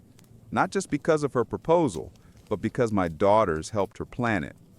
We had a small, intimate ceremony with close friends and family, and now we're expecting a baby. My daughters can't wait to become big sisters. And I honestly can't wait to watch them spoil their new sibling rotten. I overheard my girlfriend mercilessly mocking me in front of her best friend, and it was brutal. My girlfriend's name is Jenna. She's 28, and we've been together for just over 2 years. I'm 33, a veterinarian, and we first met at my clinic. She had just moved to the city and brought her dog in for an ear infection. We started talking, and what was supposed to be a 15-minute appointment turned into an hour-long conversation. I had never been so captivated by a woman before. I used to live a typical bachelor lifestyle, thinking I'd probably stay single forever. My life, full of fleeting, casual encounters, was becoming increasingly dull and empty. Jenna is charismatic, with a large circle of friends, and her best friend is a guy named Dylan, whom she's known for years. I trust Jenna, but I'd be lying if I said their friendship didn't bother me. I'm not angry with her over it, and she assured me they've been lifelong friends with no romantic involvement. I'm confident enough in myself to accept their friendship, and even tried to get along with Dylan. He visited our city 3 times. He's a good guy, but it seemed like he didn't particularly like me. Jenna says he's just protective of her, but I think it's more jealousy than actual protection. Jenna had just finished graduate school this spring and was struggling to find work. We've been living together for a year, and I understand she couldn't yet contribute to rent or other expenses. I'm financially stable, so that wasn't an issue, but I didn't want my support to become an excuse for her to avoid seeking employment. I believe everyone needs financial independence, so I made it clear she should start paying half of the expenses once she got a job. On Monday, she messaged me that she had landed a job she really wanted after a tough interview. I was so proud of her that I decided to leave work early without telling her. I bought her favorite alcohol, picked up her favorite Chinese food, and a few weeks ago, I had bought her a necklace she loved in a shop. It had a small shark pendant, and she's obsessed with anything shark-related. I hid it in the basement, planning to surprise her later when she had forgotten about it. When I got home, I went through the side entrance to the basement to grab the necklace. As I climbed the stairs and opened the door, I overheard Jenna on the phone. Normally I wouldn't eavesdrop, but she was laughing until she cried. It sounded so sweet that I decided to wait until she finished the call to surprise her. She was talking to Dylan, which wasn't unusual. They spoke at least once a week. But then I caught what she was laughing about. It took me a few moments to realize she was mocking our intimate life. She said something like, "No, he doesn't even come close to my ex. My ex was at least 8 centimeters bigger. Every time I eat a tiny carrot, I feel sorry for him. It must be traumatizing to be bitten by the same size. It would almost be cute if it weren't so terrible. He has a great body until he takes off his boxers." There was a lot of laughter. Look, I don't care what strangers online think about my size, but what she was laughing at wasn't even true, which made it even more painful. I don't know about her ex, maybe he was huge, but I'm average, plain and simple. Not exceptional, but not a joke either. I've never felt insecure about it. Hearing my girlfriend discuss me with her friend, given my existing doubts about their relationship, was beyond hurtful. She also mocked me for being handsome, but not particularly smart. I'm actually well educated, so that didn't bother me. I know I'm intelligent, good-looking, and smart, with average equipment. After hearing this, I just left. Did I throw the flowers out of my car window? Yes. Did I cry in the parking lot? Yes. I think she either heard the basement door close or saw me drive off, because she quickly started texting me, asking when I'd be back. This happened on Monday, and I haven't brought it up with her since. I'm still processing it. It's painfully awkward, but damn it, I love her. I know I need to talk to her about it, but I don't know how. Any advice on how to start that conversation? I'm deeply hurt and not sure I can forgive her. I also want to add that I'm definitely planning to break up with Jenna. Today, I met 3 friends for a beer and told them what happened. Their advice matched yours. Break up and do it fast. I called my mom and told her everything too. Yes, I told her everything, even though it was embarrassing. We've always been very close, and I wanted to explain everything to her. I had never seen her so angry before. She knew that I had bought a ring for Jenna. I'll post an update once everything is settled, probably tomorrow. Emotionally, I'll be pretty shaken. Once again, thank you to everyone for the comments and support messages. I never expected so many people to take my side. Update. I finally gathered the courage and ended things with Jenna Thursday evening. Honestly, those were some of the most intense few days of my life. From Jenna's perspective, things got pretty messy. Apologies for the long post, but a lot happened.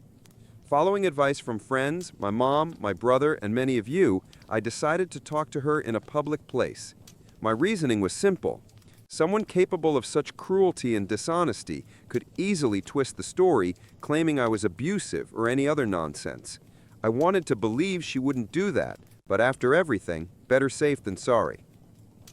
I initially considered just packing her things and breaking up without explanation. But after 2 years together, I felt it was better to talk things through calmly and listen to her side, if she had one, even if it wouldn't change my decision to end things. I took her to a wine bar downtown that has small private booths with curtains. Since Monday, Jenna had been acting like an angel, which could mean 3 things. She felt guilty for her cruel behavior, she thought I might overhear her, or she simply noticed my distance and didn't understand why. She dressed up nicely, and I have to admit, she looked incredible despite everything. Jenna was also very affectionate and kept dropping suggestive comments about what she wanted to do with me later, usually my cute little baby carrot. Normally I'd laugh and enjoy it, but given the circumstances, it was hard to hear and stay composed. I had rehearsed what I wanted to say many times, so once we sat down and our wine arrived, I started talking. I don't remember every word because adrenaline was off the charts. I began by telling her how deeply I loved her, how she was the only woman with whom I felt such a profound connection, someone I fully opened up to and trusted. I told her she was the only one I had considered marrying, and the reason I went shopping for a ring. I didn't mention that I had already bought it, or that I had imagined us having children in the coming years. She kept interrupting with phrases like, "Oh, how sweet," or telling me how much she loved me. Then I looked her straight in the eyes and asked her bluntly, if she loved me so much, why did she mock me so terribly in front of Dylan? Her expression gave me a certain satisfaction. As expected, Jenna initially denied everything and pretended not to understand what I meant. She claimed Dylan knew how much she loved me and she never made fun of me in their conversations. I simply looked at her and said something like, "Come on, Jenna." Even after I explained that I came home early Monday and overheard everything, she continued to deny it. Her calmness was irritating. I told her we both knew she was lying, and what she said was inexcusable. I couldn't understand why she would say such things, especially since she lied just to laugh at me. She kept pretending I was imagining it. She insisted she loved me so much, was never dissatisfied with our intimate life, and would never complain about my size. She claimed she loved me for my intelligence and caring nature. Had I not heard it myself, I might have believed her. She deserves an Oscar for that performance. Some commenters asked if I was sure she was talking about me when discussing her ex and his Kraken. She did mention my name, comparing me to him. I am completely sure she was referring to me and lying straight to my face. I told her I would drive her home so she could gather essential items from the house. My brother and his wife were there too. I wanted witnesses to confirm I let her collect her things without being aggressive. I said I'd pack the rest and leave it outside for her to take at her convenience. Jenna was shocked that I was actually ending things. She begged me to reconsider, but my decision was final. It was hard to hold back tears as she expressed how much she wanted to be with me forever and that she had planned to be the mother of my children. She kept asking what she should do now and where she would sleep. I told her that was no longer my problem and that she had plenty of friends she could stay with until she found a place of her own. She only needed to take her clothes, toiletries, and a few personal items.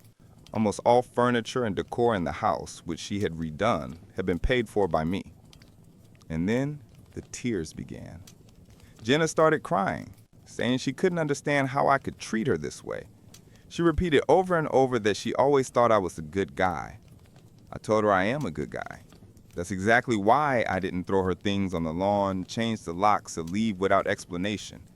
And then somehow she managed to twist the knife even deeper. She admitted she didn't know why she had said all those things to Dylan. Maybe it was because, with him, she could laugh at things that would otherwise make her cry. Apparently, this included my penis. Normally, I don't stoop to sarcastic remarks, but I told her she was welcome to move back to her hometown and live happily with her ex and his 23-centimeter endowment. Seeing her tears vanish instantly was shocking. Clearly, in her eyes, I was a jerk, terrible with women, a failure, destined to be alone, with a tiny carrot down there. She said she never really loved me, that she saw me more as a friend and stayed to avoid hurting me. Makes sense, I guess. Then she said that if I ever proposed again, she would call me a loser and a jerk. And just in case I didn't understand, she repeated her little carrot comparison. Oh, and apparently I'm doomed to die alone. I told her that dying alone is better than dying in a marriage with a woman who doesn't love or respect me. No joke. Then she just screamed. A long, unbelievably loud scream. Not even words, just pure noise. It was terrifying. After that, she ran out, calling me a disgusting pig. I had already paid the bill and apologized to the waiter for the drama. When I stepped outside, she was just standing there, crying. Even though what she did and said was awful, it still hurt to see her like that. I didn't want to just leave her outside in the cold, so I offered to drive her home so she could gather her things, but she had to stay somewhere else afterward. She agreed. The car ride was silent, incredibly awkward. When we arrived home, my brother and his wife were there. His wife stayed inside while Jenna collected her belongings, and my brother waited with me outside. The process went relatively smoothly. I left her a note explaining that her things were on the porch and she could collect them anytime I was at work. I didn't hear from Jenna all day until it was time to come home from work. She sent a vicious message wishing me every misfortune imaginable. I didn't respond. When I got home, I found my house in complete chaos. I have no idea if she made a copy of the key or somehow knew how to pick locks, but she got inside and destroyed everything. Breakable items were smashed, furniture ripped apart, and the kitchen was ruined. The only good thing she did was lock my 2 dogs in a room, probably to keep them safe from broken glass or spilled food. I have 2 cars, one for daily use and an SUV for work, which I use for house calls or transporting large or exotic animals. Among all this chaos, I remembered that I had given her the keys to the SUV in case of emergencies. She destroyed that too. Inside, flour was scattered and tomato sauce was spilled everywhere. It's just stuff, I know, but the most shocking part was that she could act so childish and destructive after everything we'd shared. Just the weekend before, we'd gone to a show, hung out with friends, played Monopoly, made up our own drinking game, watched Netflix, and even had sex multiple times. And now, my home and car were ruined, and I was left in turmoil. In a fit of anger, I immediately ordered 22-kilogram bags of mini carrots delivered to Jenna at her friend's address. 40 kilograms of tiny carrots, within an hour. That evening, I got plenty of angry and insulting messages from her. Yes, it was petty, but I don't regret it. Aside from the wasted food. Hopefully she donates or cooks with them. I blocked Jenna. She's truly cruel, and I know I deserve better. Since Monday, I've reflected a lot on myself as a partner and tried to understand what might have caused her to build up resentment or dissatisfaction toward me. To be completely honest, I work hard, I make time for everyone I love, and I try not to bring stress home. Some days at work are just brutal, and today was one of them. I'll admit it. Jen and I had argued about this before, and I genuinely tried to organize my schedule so I could come home at a reasonable hour and leave the stress of work behind. But anyone who's a vet or knows someone in the field understands that we're always on call for emergencies. Sometimes we have patients that need constant monitoring or overnight care. Taking a day off is possible, but it's complicated. I have an incredible team that can handle most situations, yet even on days off or during vacations, I still get calls or messages. I'm sure there were moments when Jenna felt second to my work, and honestly, I know there were. She told me that herself. I tried to adjust, but there's only so much one can do. As far as I remember, I was never intentionally mean or rude to Jenna. Sure, there were bad days when I was irritated or distant, and we had arguments and disagreements, but nothing toxic or abusive. I really believed we had a strong relationship and that we were both happy. I was happy. Still, it's hard not to question yourself and wonder if I really had disappointed her or neglected her to the point that she felt so unloved that she acted out the way she did. I don't know. What I do know is that regardless of any perceived shortcomings on my part, her words and actions were completely unacceptable. I did not deserve any of it, and that's on her. A quick update, I filed a police report and took photos of the wrecked house, hoping it will help cover at least some of the damages under insurance. Honestly, I don't expect much from the police since I can't prove it was Jenna. And frankly, I don't want to see her again. I just hope the insurance covers the damages and I'll move forward with my life. My professor hired me as a nude maid. I'm a woman in my early 20s, and my professor is in his 30s. I work for a cleaning service that offers different options: regular cleaning or cleaning while wearing lingerie or completely nude. There's no touching, no sexual contact, and any client who crosses the line is immediately banned. Clients can choose general traits, like hair color, body type, or gender, but they can't pick a specific maid. The agency assigns someone based on availability, and both the maid and client can use fake names. No photos are ever shared, and the system automatically checks for potential conflicts, like if two people work or study at the same place, to avoid exactly the kind of situation that ended up happening to me. A few months ago, I got a message from my company about a nearby client who had requested a maid in lingerie. Apparently, I matched the description. I arrived dressed casually, jeans and a t-shirt, with the lingerie underneath, as required. When the door opened, it was my professor. We both froze. I immediately realized what had happened. I told him that the agency usually screens for overlaps like this, but obviously something had gone wrong. I offered two options. I could stay and do my job professionally, or call the office and send a replacement. Either way, we could just forget this ever happened. He chose the second option. I called my supervisor, explained the situation, and left. The company later told me that due to a software glitch or human error, no one noticed that we were both affiliated with the same university. A few days later, I ran into him on campus. He looked tense and awkward, wouldn't make eye contact, and seemed to avoid me entirely. Later that same day, we bumped into each other again, and it was even more uncomfortable. We had classes together at the end of the previous academic year, after the cleaning incident, and back then he also acted distant, but I thought it was just because classes were online. Normally, I wouldn't care, but next year I'll have him again for several courses and mandatory one-on-one project meetings. These sessions can't be reassigned to another professor, and they directly affect my final grades. I'm confident I can stay professional, but I'm not sure he can. It's been months, and he still can't even look at me. I'm paying a lot for my education, and if this keeps up, it might impact my grades and opportunities. I have no idea what to do. I can't afford to let my academic record suffer, but confronting him might make things even worse. Update. He reported me. Following some advice I got online, I scheduled a meeting during his office hours to clear the air. I also sent a polite email saying that with the new academic year starting, my final one, I wanted to discuss my thesis topic to make sure he approved it before I began. That's something every student does.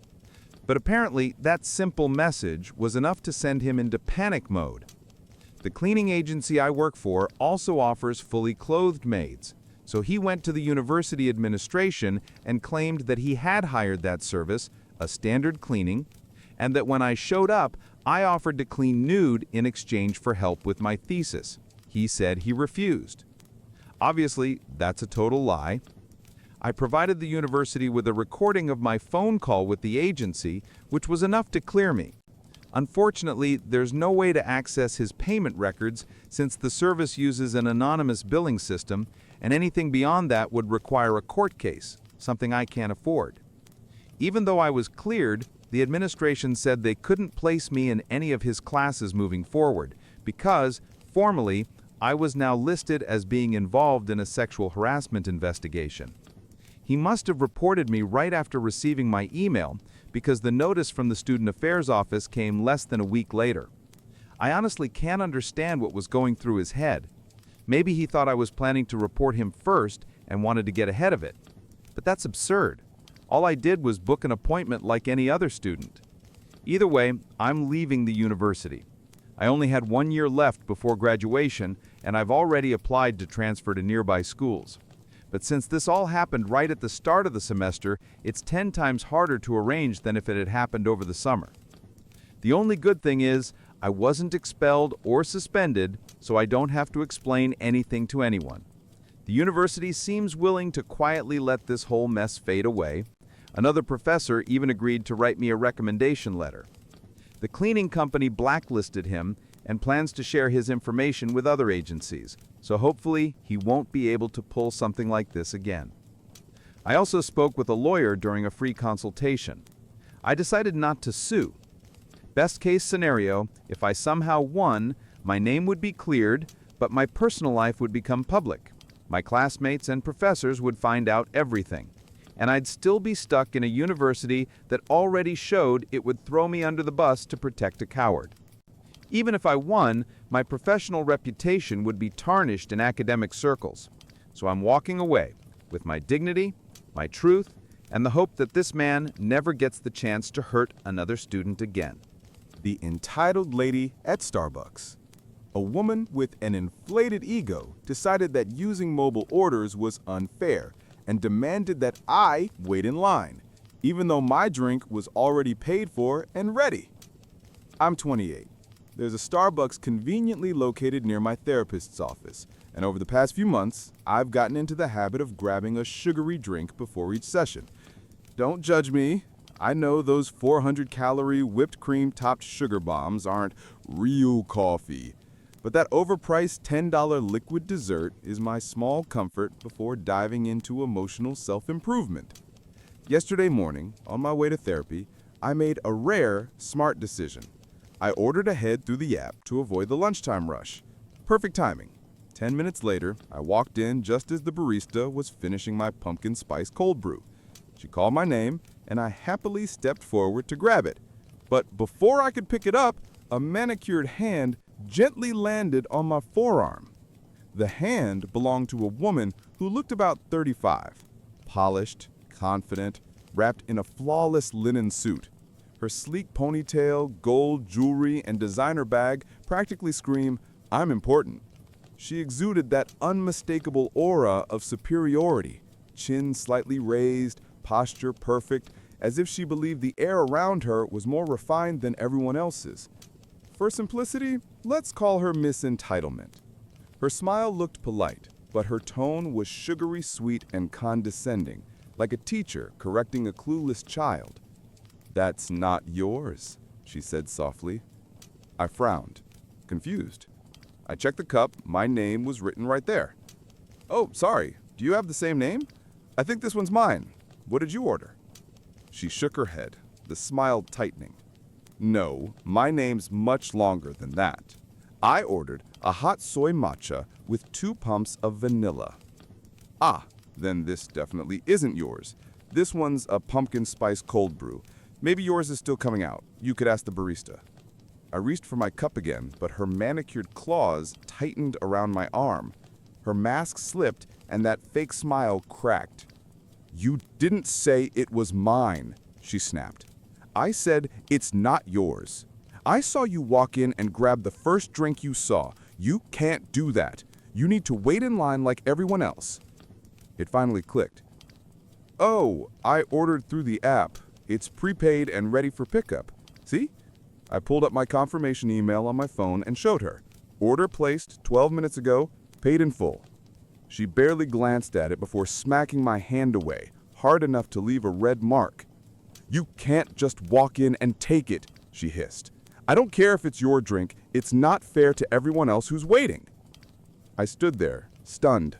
Did this stranger seriously just hit me over a Starbucks order? Around us, maybe 8 people were waiting for their drinks, with another dozen still in line. She honestly thought I should wait behind all of them just to satisfy her warped sense of fairness. I locked eyes with the barista, who looked exhausted, the kind of weary look only years of customer service trauma can create. She sighed and approached us cautiously. "Hi, is there a problem here?" Before I could answer, Miss Entitlement jumped in. "Yes, this girl just walked in, grabbed a random drink, and won't wait her turn. Tell her to get back in line." I held up my phone.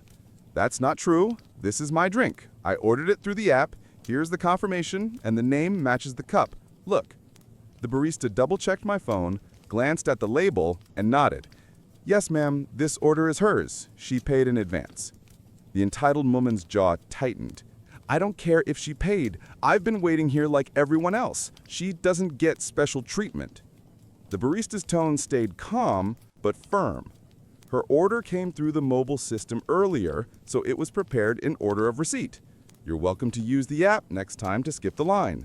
But you can't stop other customers from collecting their drinks or use physical force. Please step aside or I'll have to ask you to leave. Miss Entitlement's face flushed crimson. "No, I want my drink and she can wait like everyone else. Make my matcha first. I don't care if hers is done." I sighed. "I'm actually running late for an appointment, so can I just take my drink and go? Also, she hit me. There's a red mark on my arm. Maybe call security?" The barista nodded. "Yeah, I think that's best." Up until that moment, Miss Entitlement hadn't raised her voice. She'd been calmly dripping venom with that infuriatingly patronizing tone, like she thought we'd all eventually come to our senses and realize she was right. But when the barista finally handed me my drink, her composure shattered. Her face twisted with pure rage as she turned on the poor employee.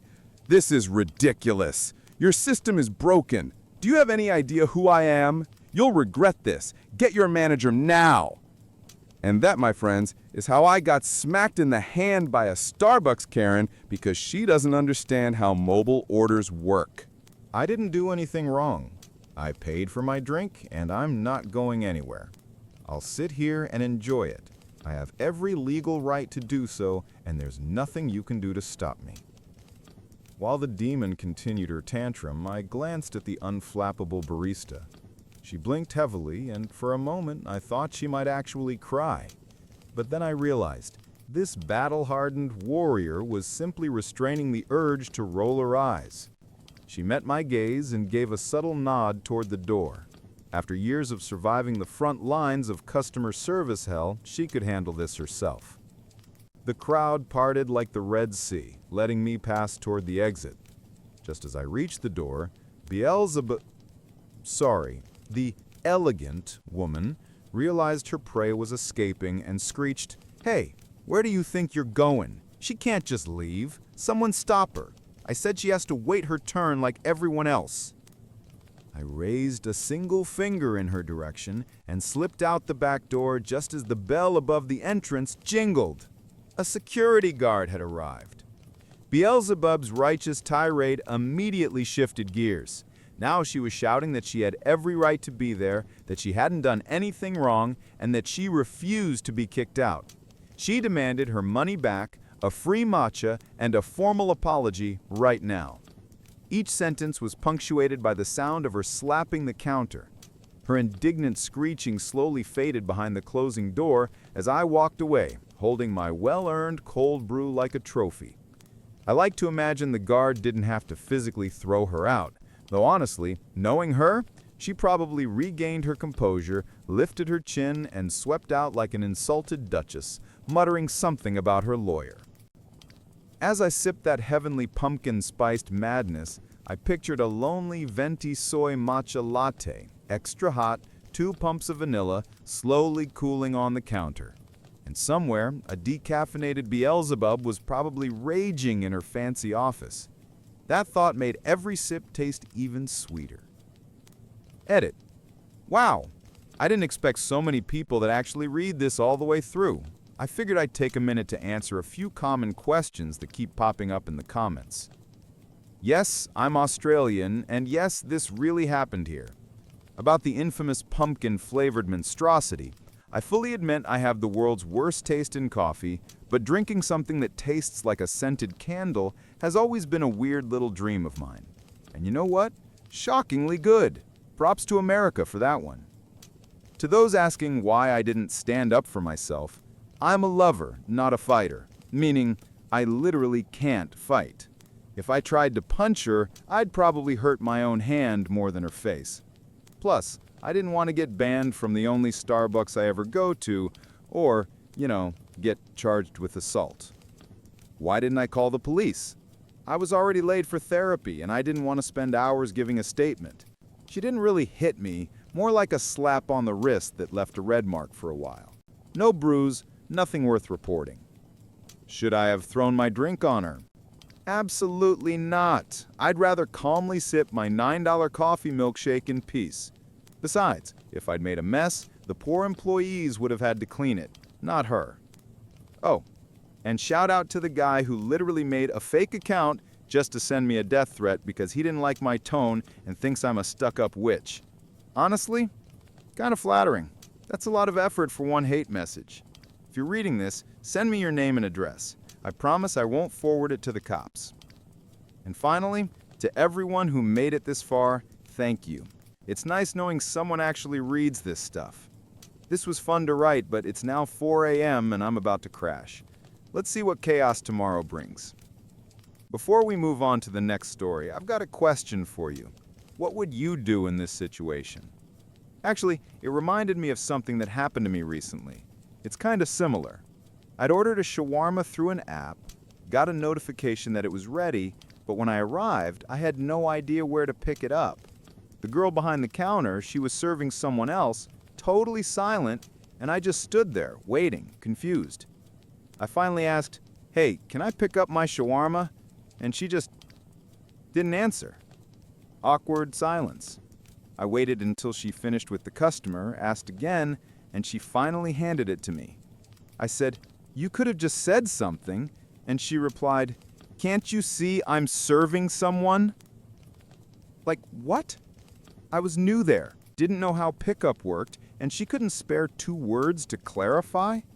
Some people just really hate being mildly helpful. Anyway, what do you think? Was she totally right to ignore me? Or was that just bad customer service? Curious to hear your thoughts, because like in the Starbucks story, sometimes these wait your turn situations aren't as black and white as they seem. I nearly lost $900,000 during my divorce, but instead, I destroyed my cheating wife in court with shocking evidence. I work as an elementary school teacher, so my daily routine is very predictable. I have fixed hours at school, and every Tuesday we usually had staff meetings that ended around 6 p.m. That meant I normally got home by 7. My wife, Terry, whom I had been married to for over 30 years, would go to the gym every Tuesday evening. She always came back exhausted, so I usually prepared dinner while she showered and handled the house chores. But one day, my principal surprised us by canceling the meeting. It was only 3:30 p.m., and I thought it would be a great idea to head home early, cook dinner, and maybe catch up on some household tasks.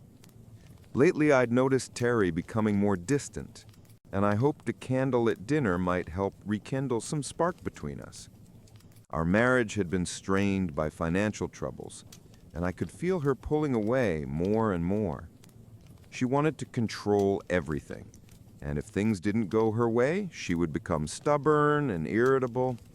I always thought of myself as patient, but it was starting to wear me down. When I got home, I noticed her car in the garage. That was strange, because she usually took the bus to the gym. I slipped in quietly through the back door.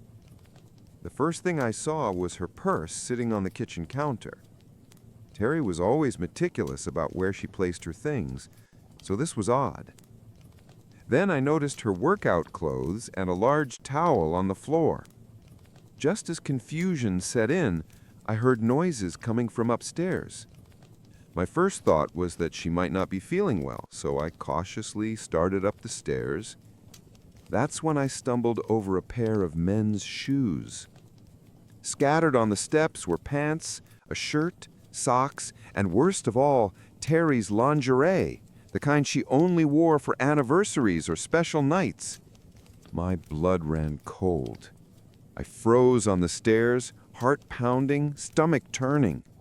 For a moment, I thought I might faint. I sat down, trembling. Then anger began to boil inside me, an emotion I rarely allowed to take control. Years of teaching had given me patience, but this was beyond anything I could manage. I moved quietly toward the bedroom. To reach it, you had to pass through the walk-in closet. The door was cracked open just enough for me to see inside. And there it was, my wife, my partner of 3 decades, the mother of our children, betraying me in our own bed. I pulled out my phone and hit record. I knew I would need proof, not just for myself, but for the storm that was about to follow. Watching it unfold before my eyes was like living through a nightmare I couldn't wake up from. Terry, the woman who claimed to love me, who volunteered at charities, who acted like the perfect wife, was now just another liar. I couldn't watch anymore. I stopped recording, slipped out of the house, and just walked aimlessly. Eventually, I ended up in a park miles away. I sat on a bench, splashed some water on my face, and played the video back. The sound was low, so nearby kids wouldn't hear, but on that screen was the collapse of my marriage, my family, my entire life. And there in the park, I broke down and cried. By the time I got back home, it was around 7 p.m., my usual return time on meeting days. Terry greeted me at the back door with fake concern. "Do you want me to get you something to drink?"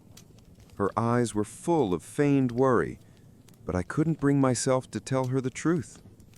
My voice shook as I muttered, "Not really. I think it's just my stomach. I'm going to take a shower and sleep it off."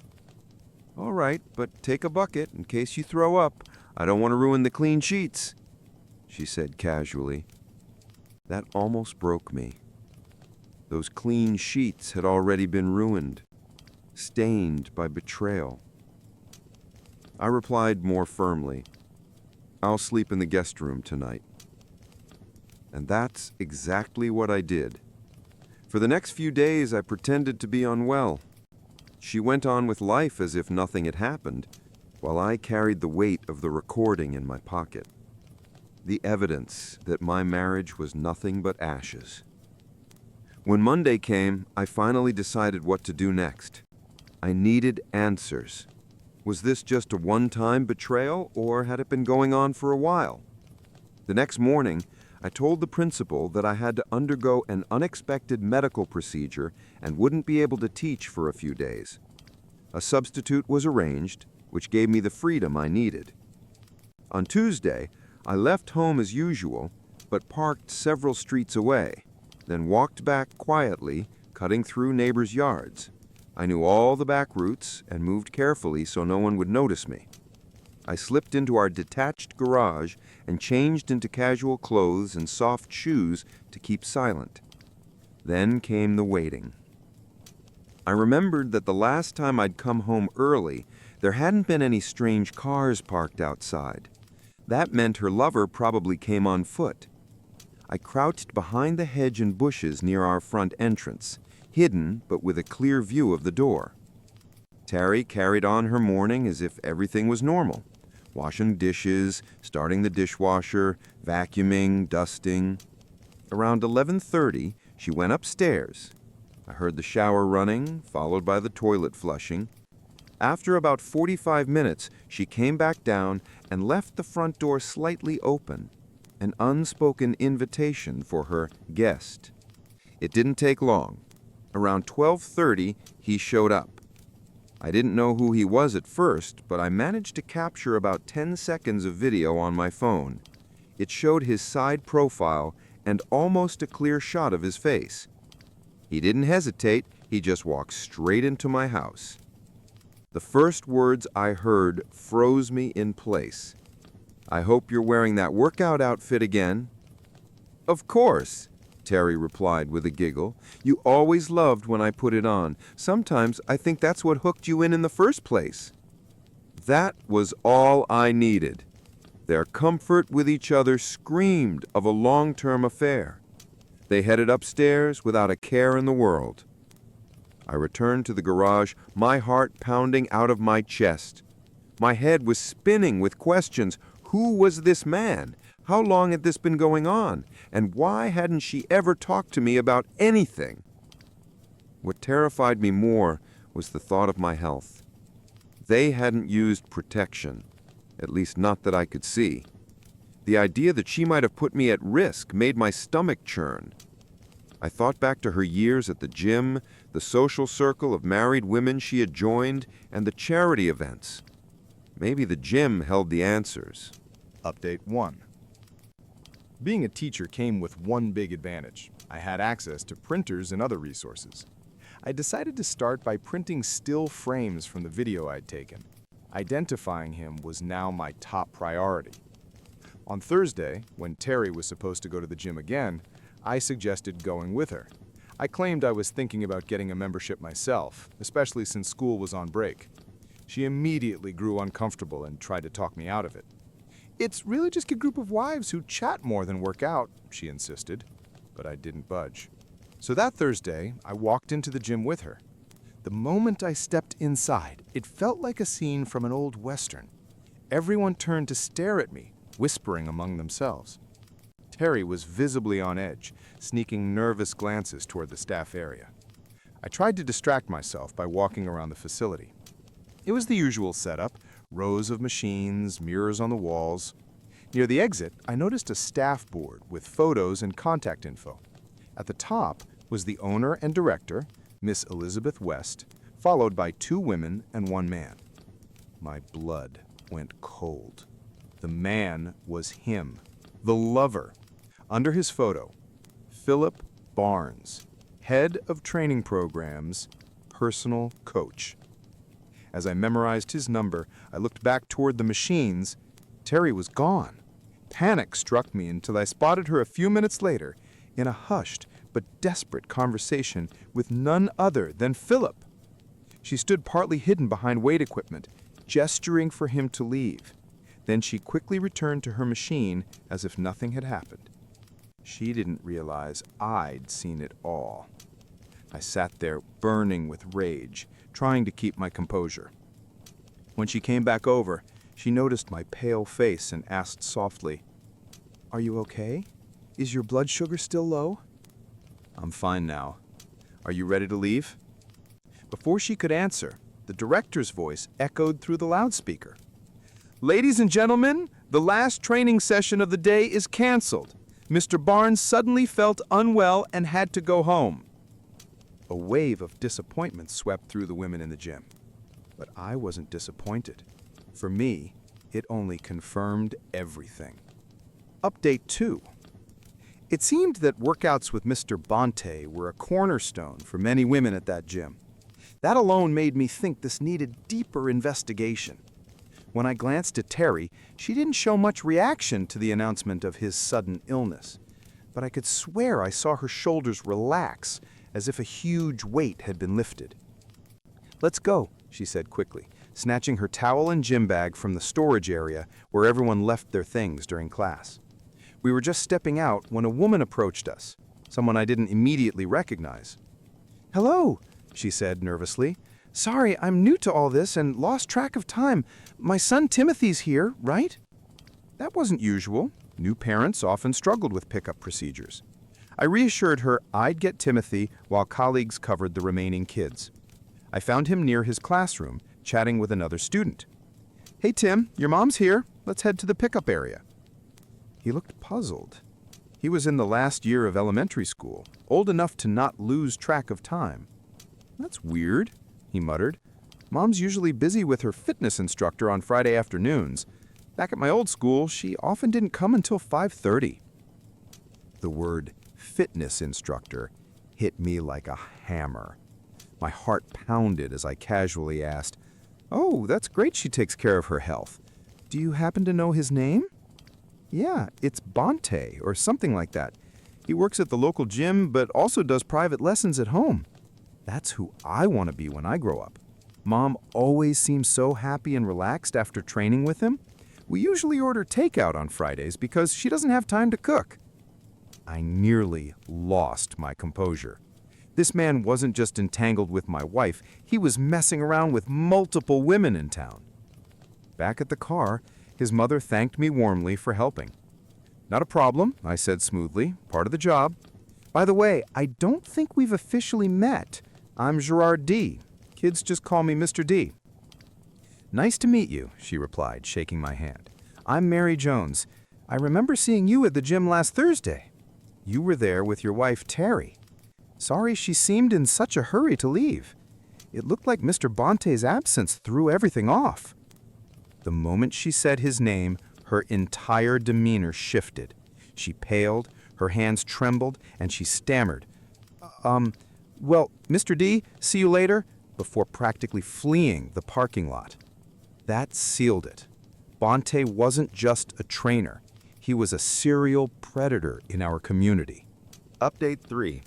It was time to think about my future, and in that vision there was no Terry. Rage gave me clarity. I began reviewing all the small but crucial details of our shared life, the sort of things couples often overlook. Who pays which bills? Which insurance company do we use? When are utilities due? From which account do we make automatic payments? I discovered the mortgage had only a small balance left. My retirement account had grown to an impressive $900,000, thanks to mandatory contributions from our teachers' union. Our savings account, intended for an overseas vacation, held about $30,000. That trip was no longer on the table. My priority became draining it before Terry realized I knew about her betrayal. Quietly, I engineered a series of appliance breakdowns while she wasn't home. I'd unplug a cord, then claim a repairman had come to fix it, paying in cash. In reality, I pocketed the money and repaired it myself. Over time, I gathered nearly $20,000 this way. I also purchased tools and other necessities to prepare for what was coming. Update 4. I always paid cash for everything, showing the receipts to Terry, then secretly returning the items the next day. Dishonest? Absolutely. But honesty and trust had already been gutted from our marriage. Because of her actions, I was becoming a man I never thought I could be, a liar. Her Thursday daytime workouts with Bonte continued, and I no longer bothered even trying to initiate anything intimate with her. We coexisted like roommates. That was it. Quietly, I began boxing up my personal belongings, keeping them stored in the garage where Terry rarely went. Since her car usually sat outside, the garage was basically my territory, and she didn't notice my gradual disappearance. On the rare occasion she did ask about missing items, I told her they'd broken or that I didn't need them anymore. She accepted those answers mostly because many of my things didn't fit her preferred aesthetic anyway. When most of my possessions were gone and the house looked practically unchanged, I realized how much I had already surrendered to Terry's control over the years. I withdrew what I could from my retirement account and bought a small house on the edge of town.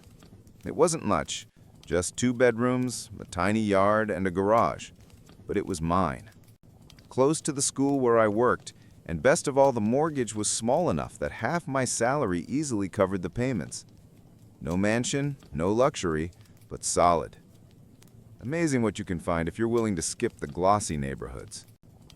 I moved my belongings in piece by piece. Furniture wasn't a problem. Secondhand shops and donation centers were full of cheap finds. Honestly, the place reflected my own state. Used, but still standing. It was time for everyone to get what they deserved. One afternoon at school pickup, Mary Jones came over to me again. Her son Timothy was playing nearby, but I immediately noticed she looked shaken, as if she had been crying. As a teacher, you get trained to read those signs. "Mr. D, can I talk to you for a minute?" she asked, her voice wavering. "Of course. Just park over there and meet me at the benches." I always joked that those benches near the pickup zone were my office. She parked, then joined me, while Timothy kicked a ball around. She hesitated, then finally began. I don't know how much you know about what's been happening at the gym. I kept my face steady. I know Terry, my wife, enjoys it there. Says it keeps her in shape. She bit her lip, clearly wrestling with herself, then blurted, There are things you need to know. I cut to the chase. Does this have to do with Philip Bonte? Her expression hardened instantly. You have no idea just how much it has to do with that pig. I can imagine. But go on. Tears welled in her eyes.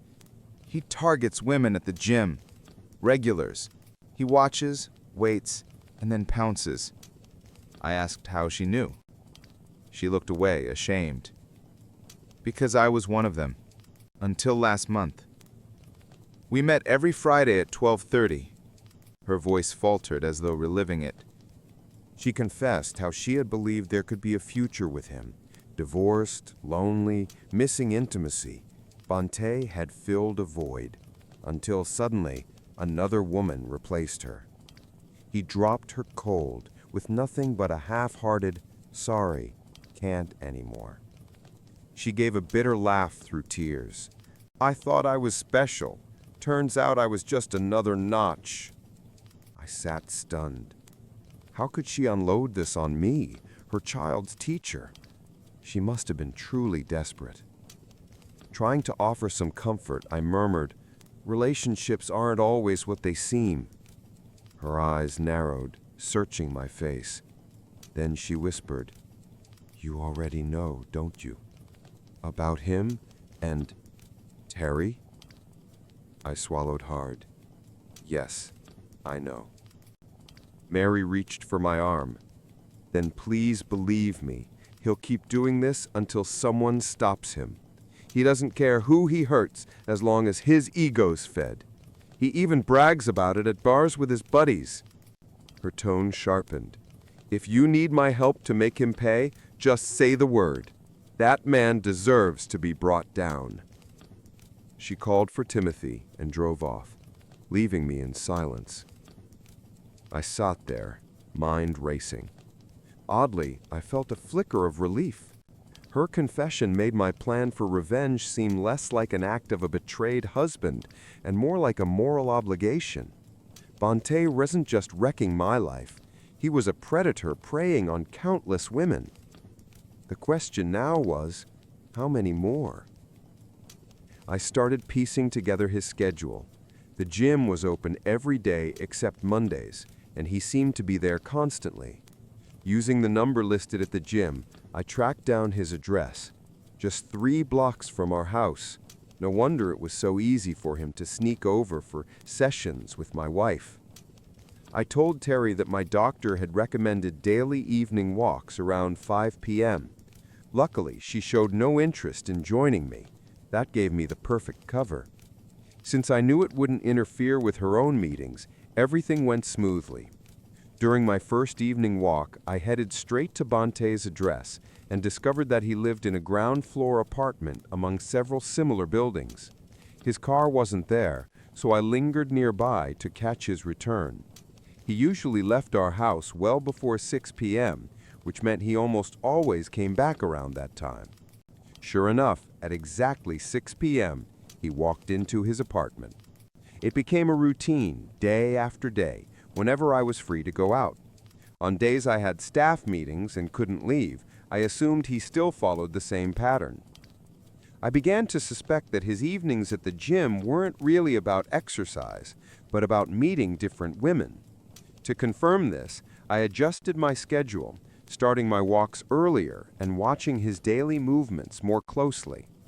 Eventually, I decided to take a full week off from work just to investigate.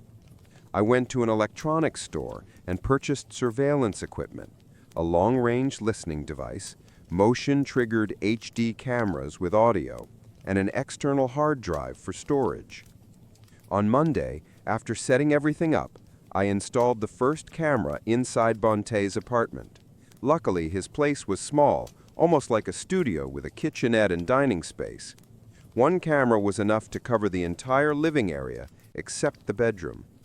Breaking in was shockingly easy. He hid his keys under the doormat. Careless. All I had to do was wait for him to head to the gym, slip inside, place the camera, and leave. From then on, every sound or movement in his apartment was recorded and streamed straight to my laptop, time-stamped and secure. That same evening, I got my first footage, Bonte eating takeout in front of the TV before heading to bed at 9 p.m. The next day, I slipped into the gym through the back entrance after closing time and set up a second camera in a private room where clients were usually assessed. This was the same room Bonte often used for one-on-one sessions. By Wednesday, when Terry went out shopping, I had already installed the third and fourth cameras, one in our bedroom and another in the living room. Reviewing Tuesday's recordings shocked me, though deep down I wasn't surprised. Bonte woke up, went out for breakfast, then came back and made a phone call. "Julie, hey, it's me. He's gone. See you at 12:30. Where what I told you. Don't worry, I'll be careful. No one will see me come over. You said he's out for 3 days? Perfect. I'll come Thursday and Friday, too. We'll talk later. Love you." He hung up with a spring in his step, practically glowing. On Thursday, I set up in the garage with my laptop, waiting. As expected, the camera caught him returning with breakfast again, then calling Terry. She answered. "Good thing my husband left for work. See you at 12:30, like always." That was the breaking point. Later, I asked Mary, Terry's mother, to help me compile a list of all the women Bonte had been involved with in the past. She attacked the task with energy, and within a week, I had names and addresses. To my horror, Terry's name was on that list too. At this point, our house meant nothing to me. It wasn't a home anymore, just a building. Terry noticed the emptiness, but I brushed it off by saying I was reorganizing my things. Meanwhile, I secretly prepared for the end. I met with a divorce attorney, set up new bank accounts and insurance under my name only, moved our vacation savings to my private account, and switched to a new SIM card. I even changed the beneficiaries of my retirement plan to our children. I gathered all the evidence, surveillance footage, phone transcripts, photographs.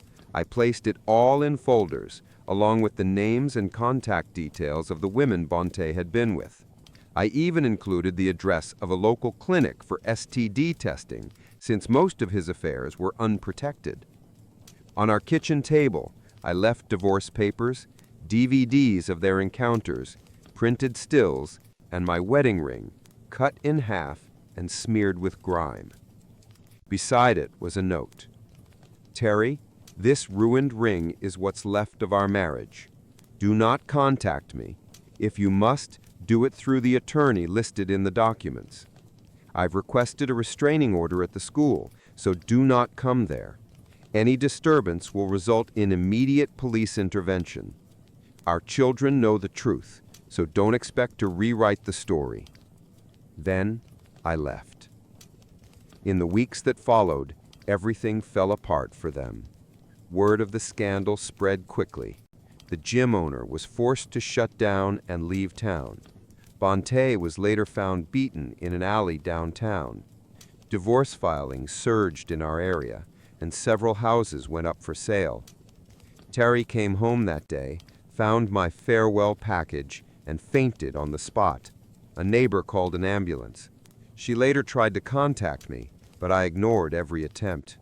Eventually, she even stormed the school, which ended in her arrest. After that, her efforts stopped. Our children didn't hold back. They confronted her openly, disgusted by her betrayal. Thankfully, they had inherited stronger values from me, not her. The divorce went through, and financial matters were settled. Terry had to sell the house and move into a smaller place on the outskirts of town. By then, she was known around the community as the gym slut. Every time she went out, whispers and mocking glances followed. Shame and depression eventually pushed her into psychiatric care. As for me, I kept teaching, rebuilt my life, and now live peacefully in my new home. My parents are filming my life. My parents and I travel around the country in an RV. They post our lives online, and I hate them a little more for it every single day.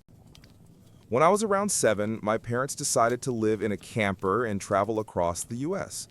My dad works remotely, and my mom is a lifestyle blogger. She's not super famous, but popular enough that sometimes people recognize us in public. So, a camera has been pointed at me for as long as I can remember. For privacy reasons, I'm writing this from a throwaway account. I've already had more unwanted attention than most people see in a lifetime, and I'm exhausted from it. I sleep on a tiny bunk bed I outgrew years ago. The top bunk is the only place where I can keep my personal things. I don't even have a room, just a curtain. And honestly, thank God I'm an only child, or I'd have to share even that little bit of space. I was homeschooled most of my life, and when I hit high school, I insisted on switching to an online program. I'm 18 now, and I don't have a single real-life friend. We never stay anywhere longer than a month. I don't have a job either. It's impossible when you never live in one place. I could try online work, but that still wouldn't give me the independence to move out. I've talked to my parents about our lifestyle more times than I can count, but they're so deep in denial they truly believe this nomad life is the best possible way to live. They act like I'm some pet they can drag along on their adventures. I hate traveling. I can't stand the heat, the bugs, or the endless hiking. I'm sick of sleeping in different parking lots every week. I can't wait for the day I can finally escape, away from their sunrise hikes and the ever-present camera shoved in my face. Yes, I've technically seen the whole country, but does that mean I'm not allowed to want a normal life, to go to college, to have friends? It feels like I'm asking for too much. Comments and my thoughts. People often tell me how lucky I am to live this way, but honestly, it's lonely beyond words. Someone once asked if I had any other relatives I could stay with. Sadly, I thought I didn't. My current plan is to find some kind of online work, save as much money as I can, and eventually rent a small apartment. I've also been talking to an online friend about possibly becoming roommates someday to share expenses. College might be my best shot at getting out, even though it's expensive. It would at least be a real step toward freedom and maybe a chance to finally have a life of my own. Still, I'm nervous. Being homeschooled left me far behind academically, and high school was already hard enough.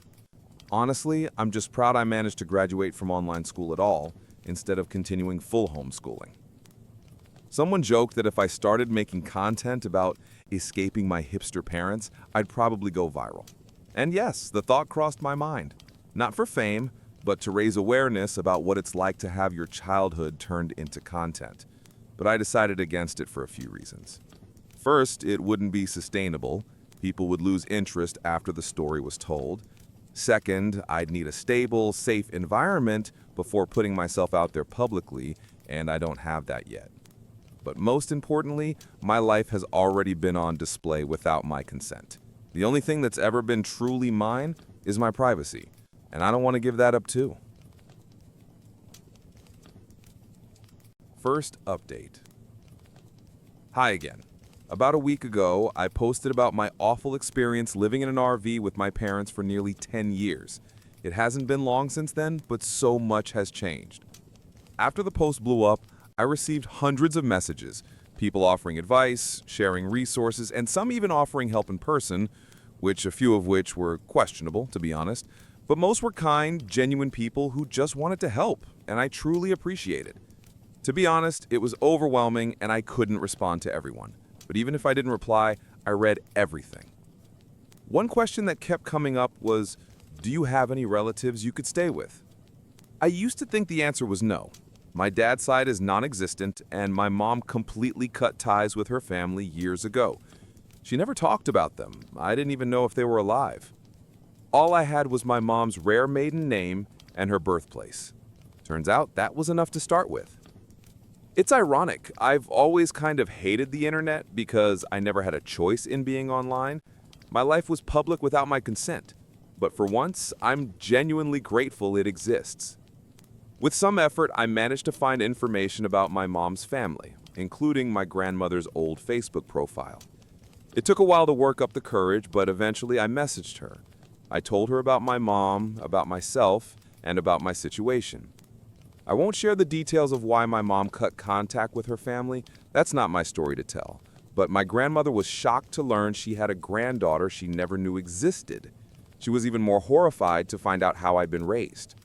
Through her, I discovered that I have an aunt and an uncle. My grandmother told them everything, and now I'm in touch with all three of them. They all want to help me get out, and since I'm legally an adult now, it's finally possible.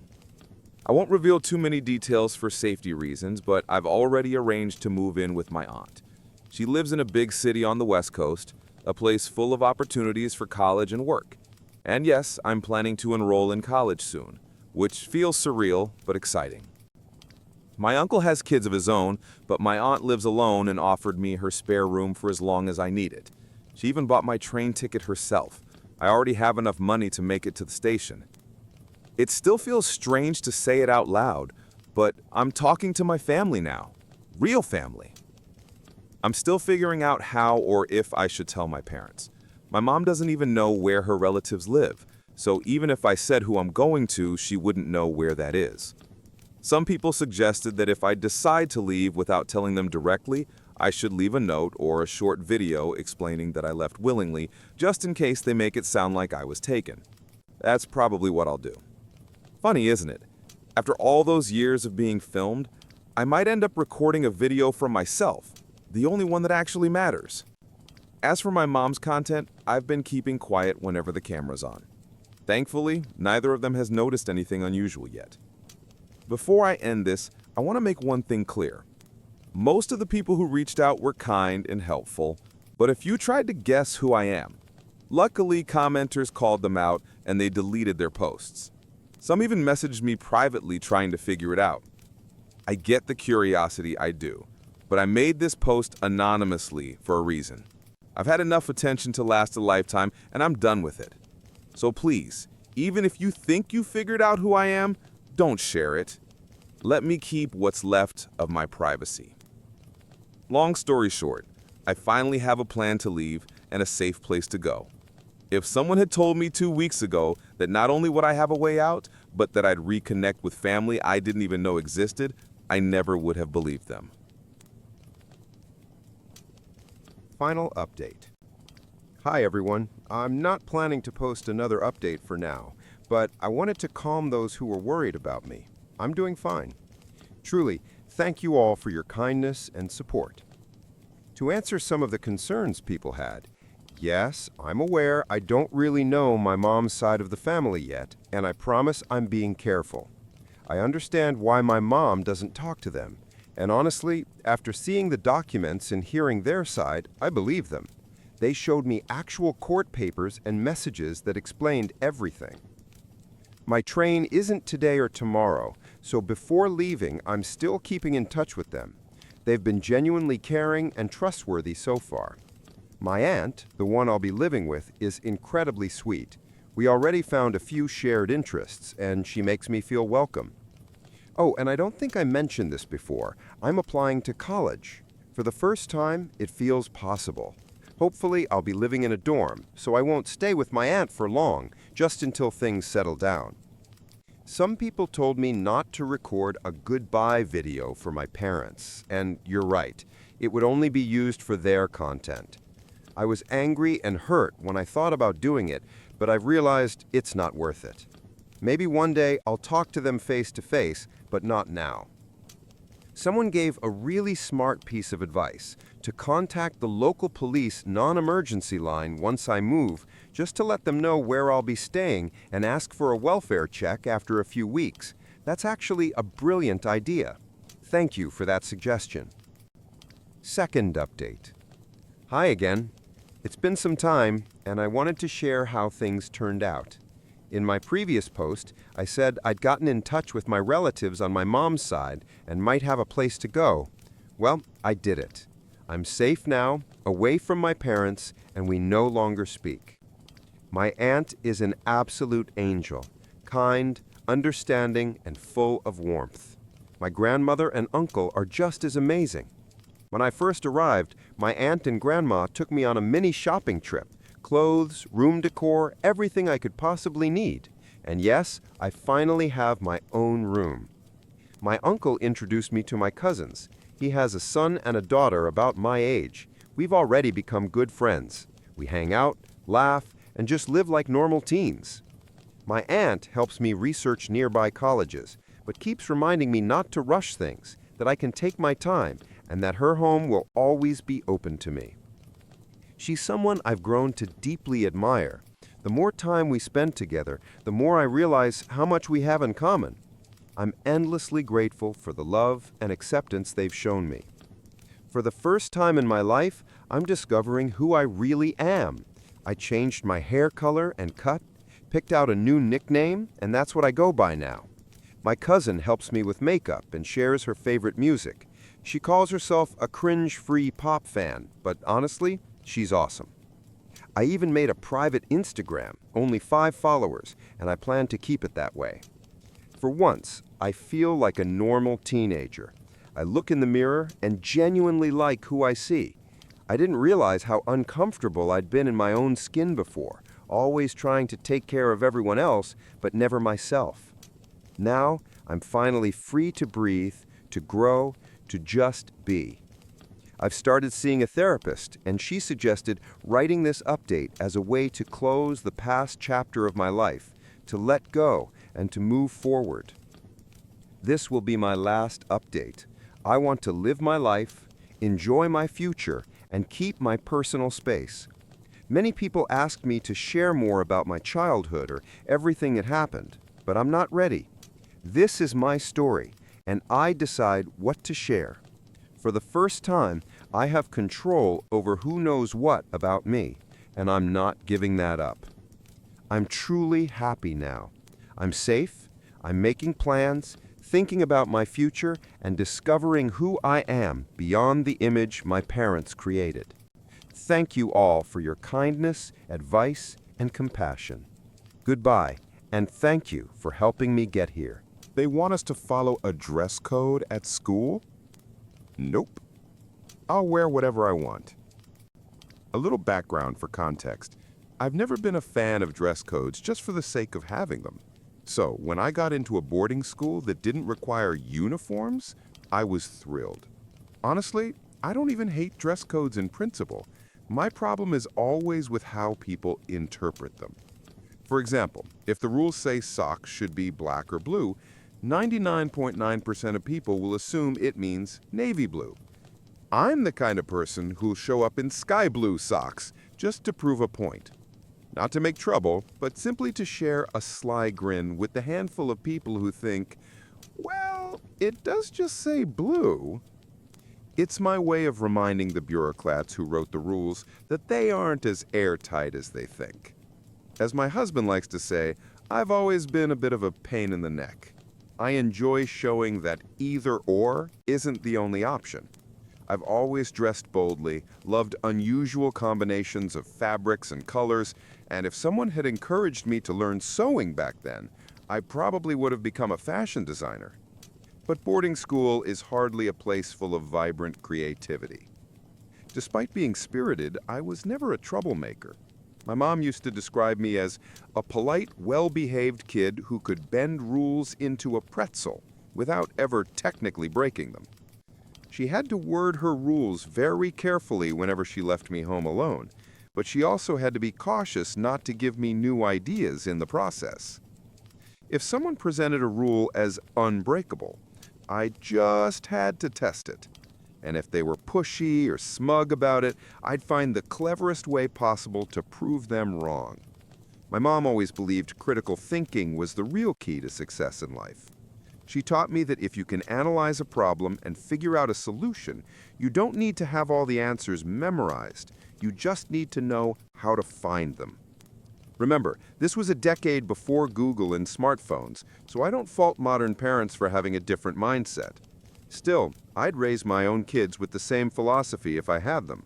She raised me to believe success comes to people who don't just answer apple when someone asks what that round red thing on the table is. Instead, you pick it up, study its weight and texture, notice the sheen on its wax, memorize its smell, because you never know when someone will ask you to describe the underside of an apple when there isn't one around. And when you grow up thinking that way, turning school dress codes inside out becomes kind of fun. So here's the actual story. At my boarding school, we had 2 dress codes. The first was called the class dress code, and that basically meant we were expected to look like young professionals. Pretty standard stuff: skirts below fingertip length for girls, shirts and ties for boys, and all the usual details. The second set was for downtime, called city dress. That was when we hung out in the student lounge or went off campus. It was more relaxed, but still had enough restrictions to prevent the girls from wearing anything too revealing, or the boys from dressing like slobs in ripped clothes. Now, I had these suede knee-high fringe boots. Actually, I had 2 pairs, one black and one brown. They were the warmest, most comfortable boots I'd ever owned, even before Uggs became a thing. My mom and I had fought over those boots for years, so it was a huge personal victory when she let me bring them to school. One day, a teacher pulled me aside and told me that the faculty had been discussing my boots and decided they didn't fit the class dress code. But I read the rules, I argued. There's nothing in there about boots like these. I know, she admitted. But we've decided they don't fit the image we want. But the color matches, I know. The material's fine too. Suede is allowed. Yes. The rules don't mention height. Riding boots are permitted, right? That's true. So why then? I demanded. I honestly can't tell if I felt more angry or hurt. Probably both. This teacher was someone I respected, someone who had always been kind to me, and I immediately understood why they sent her to talk to me instead of someone else. Because I wasn't the type to throw a tantrum or cause a scene. I was the type to plan my revenge quietly. All right then, I said calmly, and walked away. That night, I studied the dress code rules word for word, line by line. I read through every single sentence of that dress code over and over again. I even said the rules out loud, picked up every item of clothing listed, and examined it like I was some alien who only had this manual and a piece of fabric to figure out why humans wear these things. I had to admit, it was a strict code, but they made 2 big mistakes. First, nowhere did it say where each piece of clothing had to be worn. Second, there was no mention that you even had to look presentable. The rules only specified colors and lengths: skirts below fingertip length, socks above the ankle, sleeves covering elbows, and so on. Shoes had to be in muted tones: black, brown, or other earthy shades, like my fringe boots. But nowhere did it say you couldn't show up in, say, elf shoes.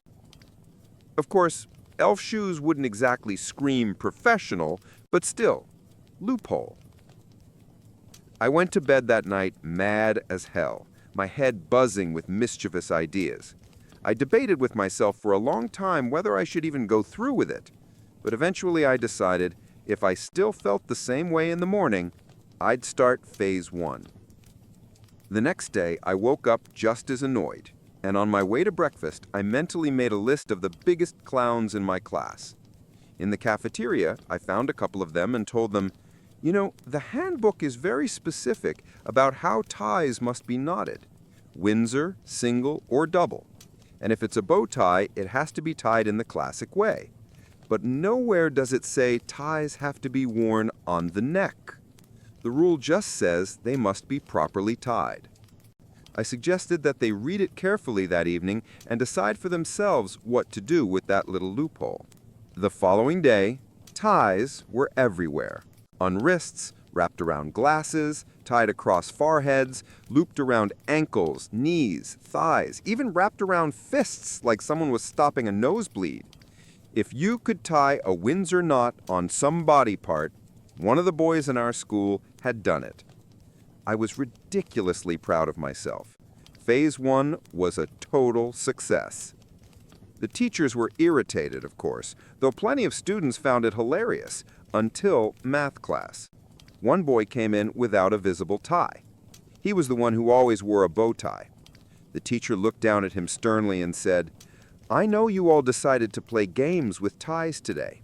I think we've been patient enough, but you do know the rules say you have to be wearing one." He grinned, looked her in the eye, and replied, "I am wearing one. You just can't see it." The room erupted in laughter. Maybe he did tie it around his ankle under his pants, or around his elbow under the blazer. Who knows?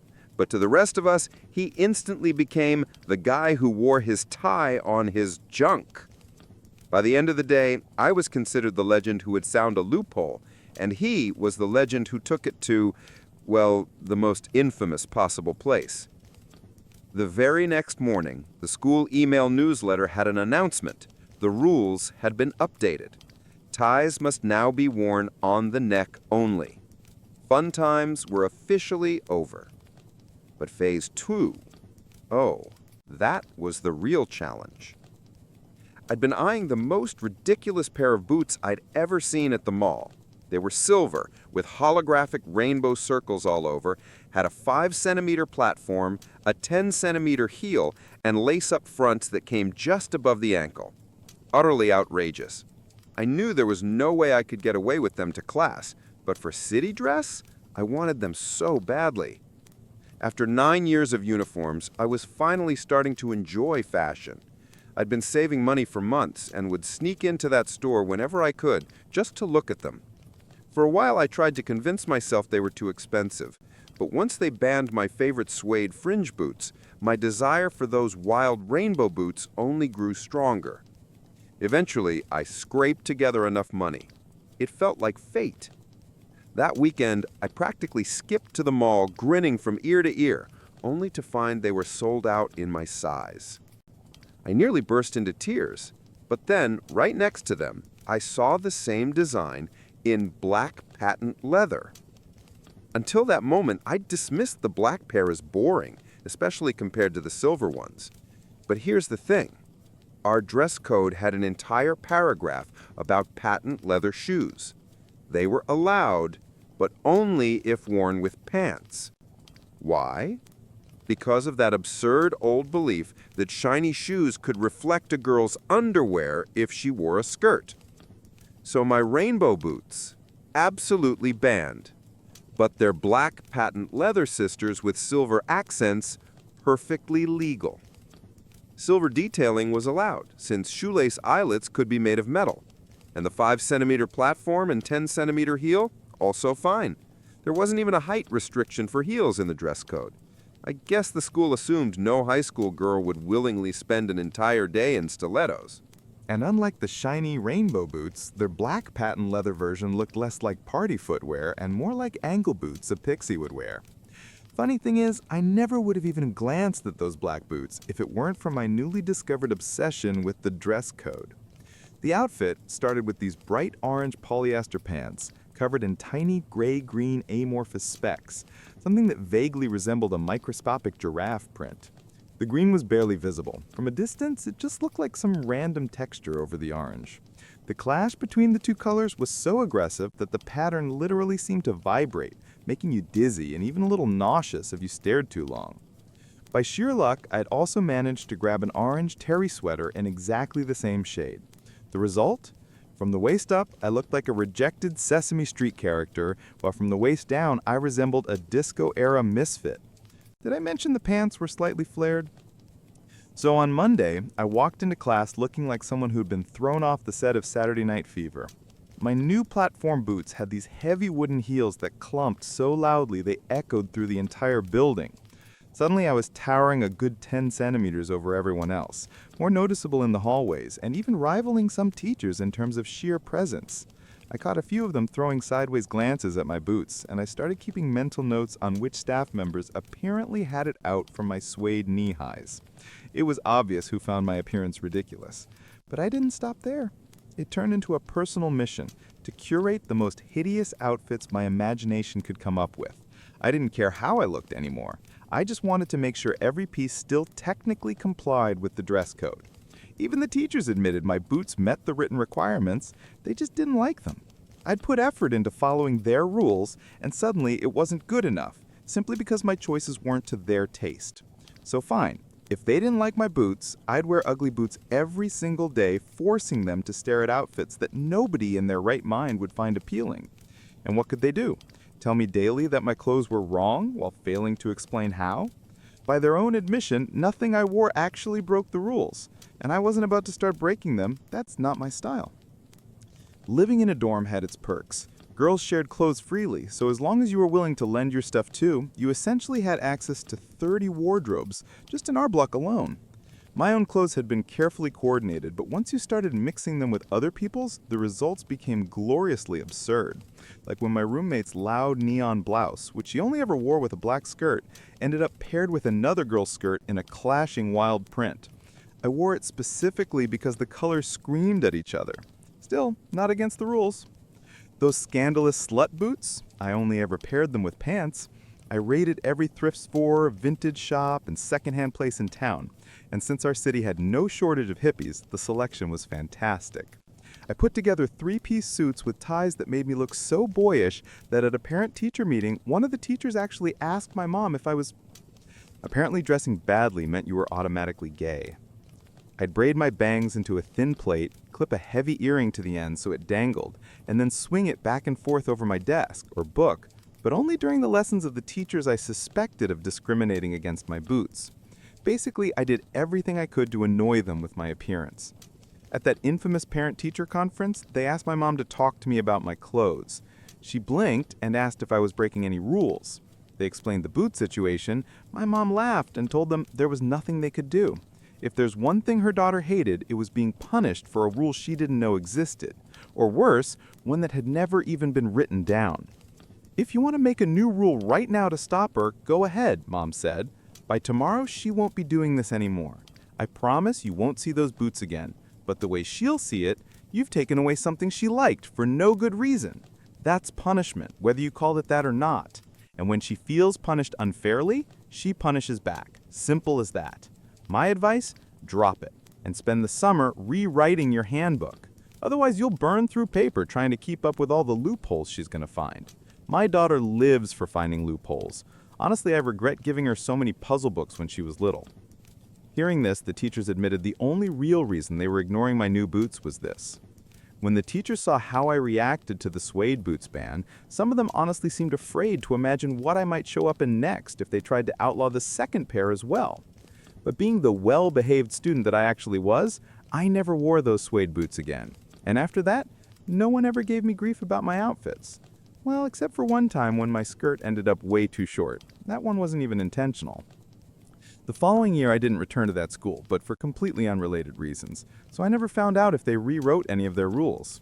To this day, though, I've kept those black boots. They're still tucked away somewhere, and every time I stumble across them at the bottom of a box, I can't help but smile. I even held onto a t-shirt from that era. It is without exaggeration the single ugliest piece of clothing I own, but I just can't throw it out. Every time I see it in my closet, I start laughing, remembering the whole saga. Somewhere I've even got photos of me in that ridiculous fuzzy orange getup. If I ever dig them out, I'll definitely share them. Back then, I was having the time of my life breaking their so-called dress code, and it felt amazing. So, here's the takeaway. Whatever problems you're facing, try flipping them inside out. Look at them from a different angle, twist them around, play with them.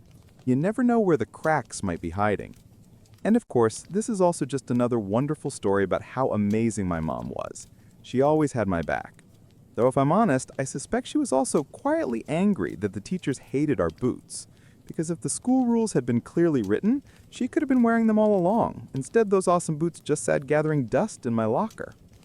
I miss you, Mom. Edit. No, I didn't end up becoming a lawyer. Life just went in a different direction. These days I work for myself, building a business in a field I'm genuinely passionate about. I enjoy almost every minute of it. I'm happy, and I'm grateful that I get to love what I do. One last note. This whole story took place in the mid-90s. Strange things in the mailbox. Nothing unusual had ever happened with my mailbox before. I live alone and rarely talk to my neighbors. At most, we just hold the door open for each other. About 2 months ago, in early May, I went to check my mail, something I usually do a couple of times a week. When I opened the box, there were a few flyers and a single black button inside. I was surprised to see it, but didn't think much of it. Figured it ended up there by accident. A week later, I checked again. This time, there was nothing inside except for a small piece of paper with some nonsense scribbled on it, called GL Wed Honest WGE. I had no idea what that could possibly mean. For a while, nothing else happened, and I almost forgot about it. But at the end of June, when I went to get my mail again, I found a few screws inside. That's when I decided someone must be messing with me, just tossing random junk they found on the street into my mailbox. A few days later, another piece of paper appeared. This time, it had my full name written on it.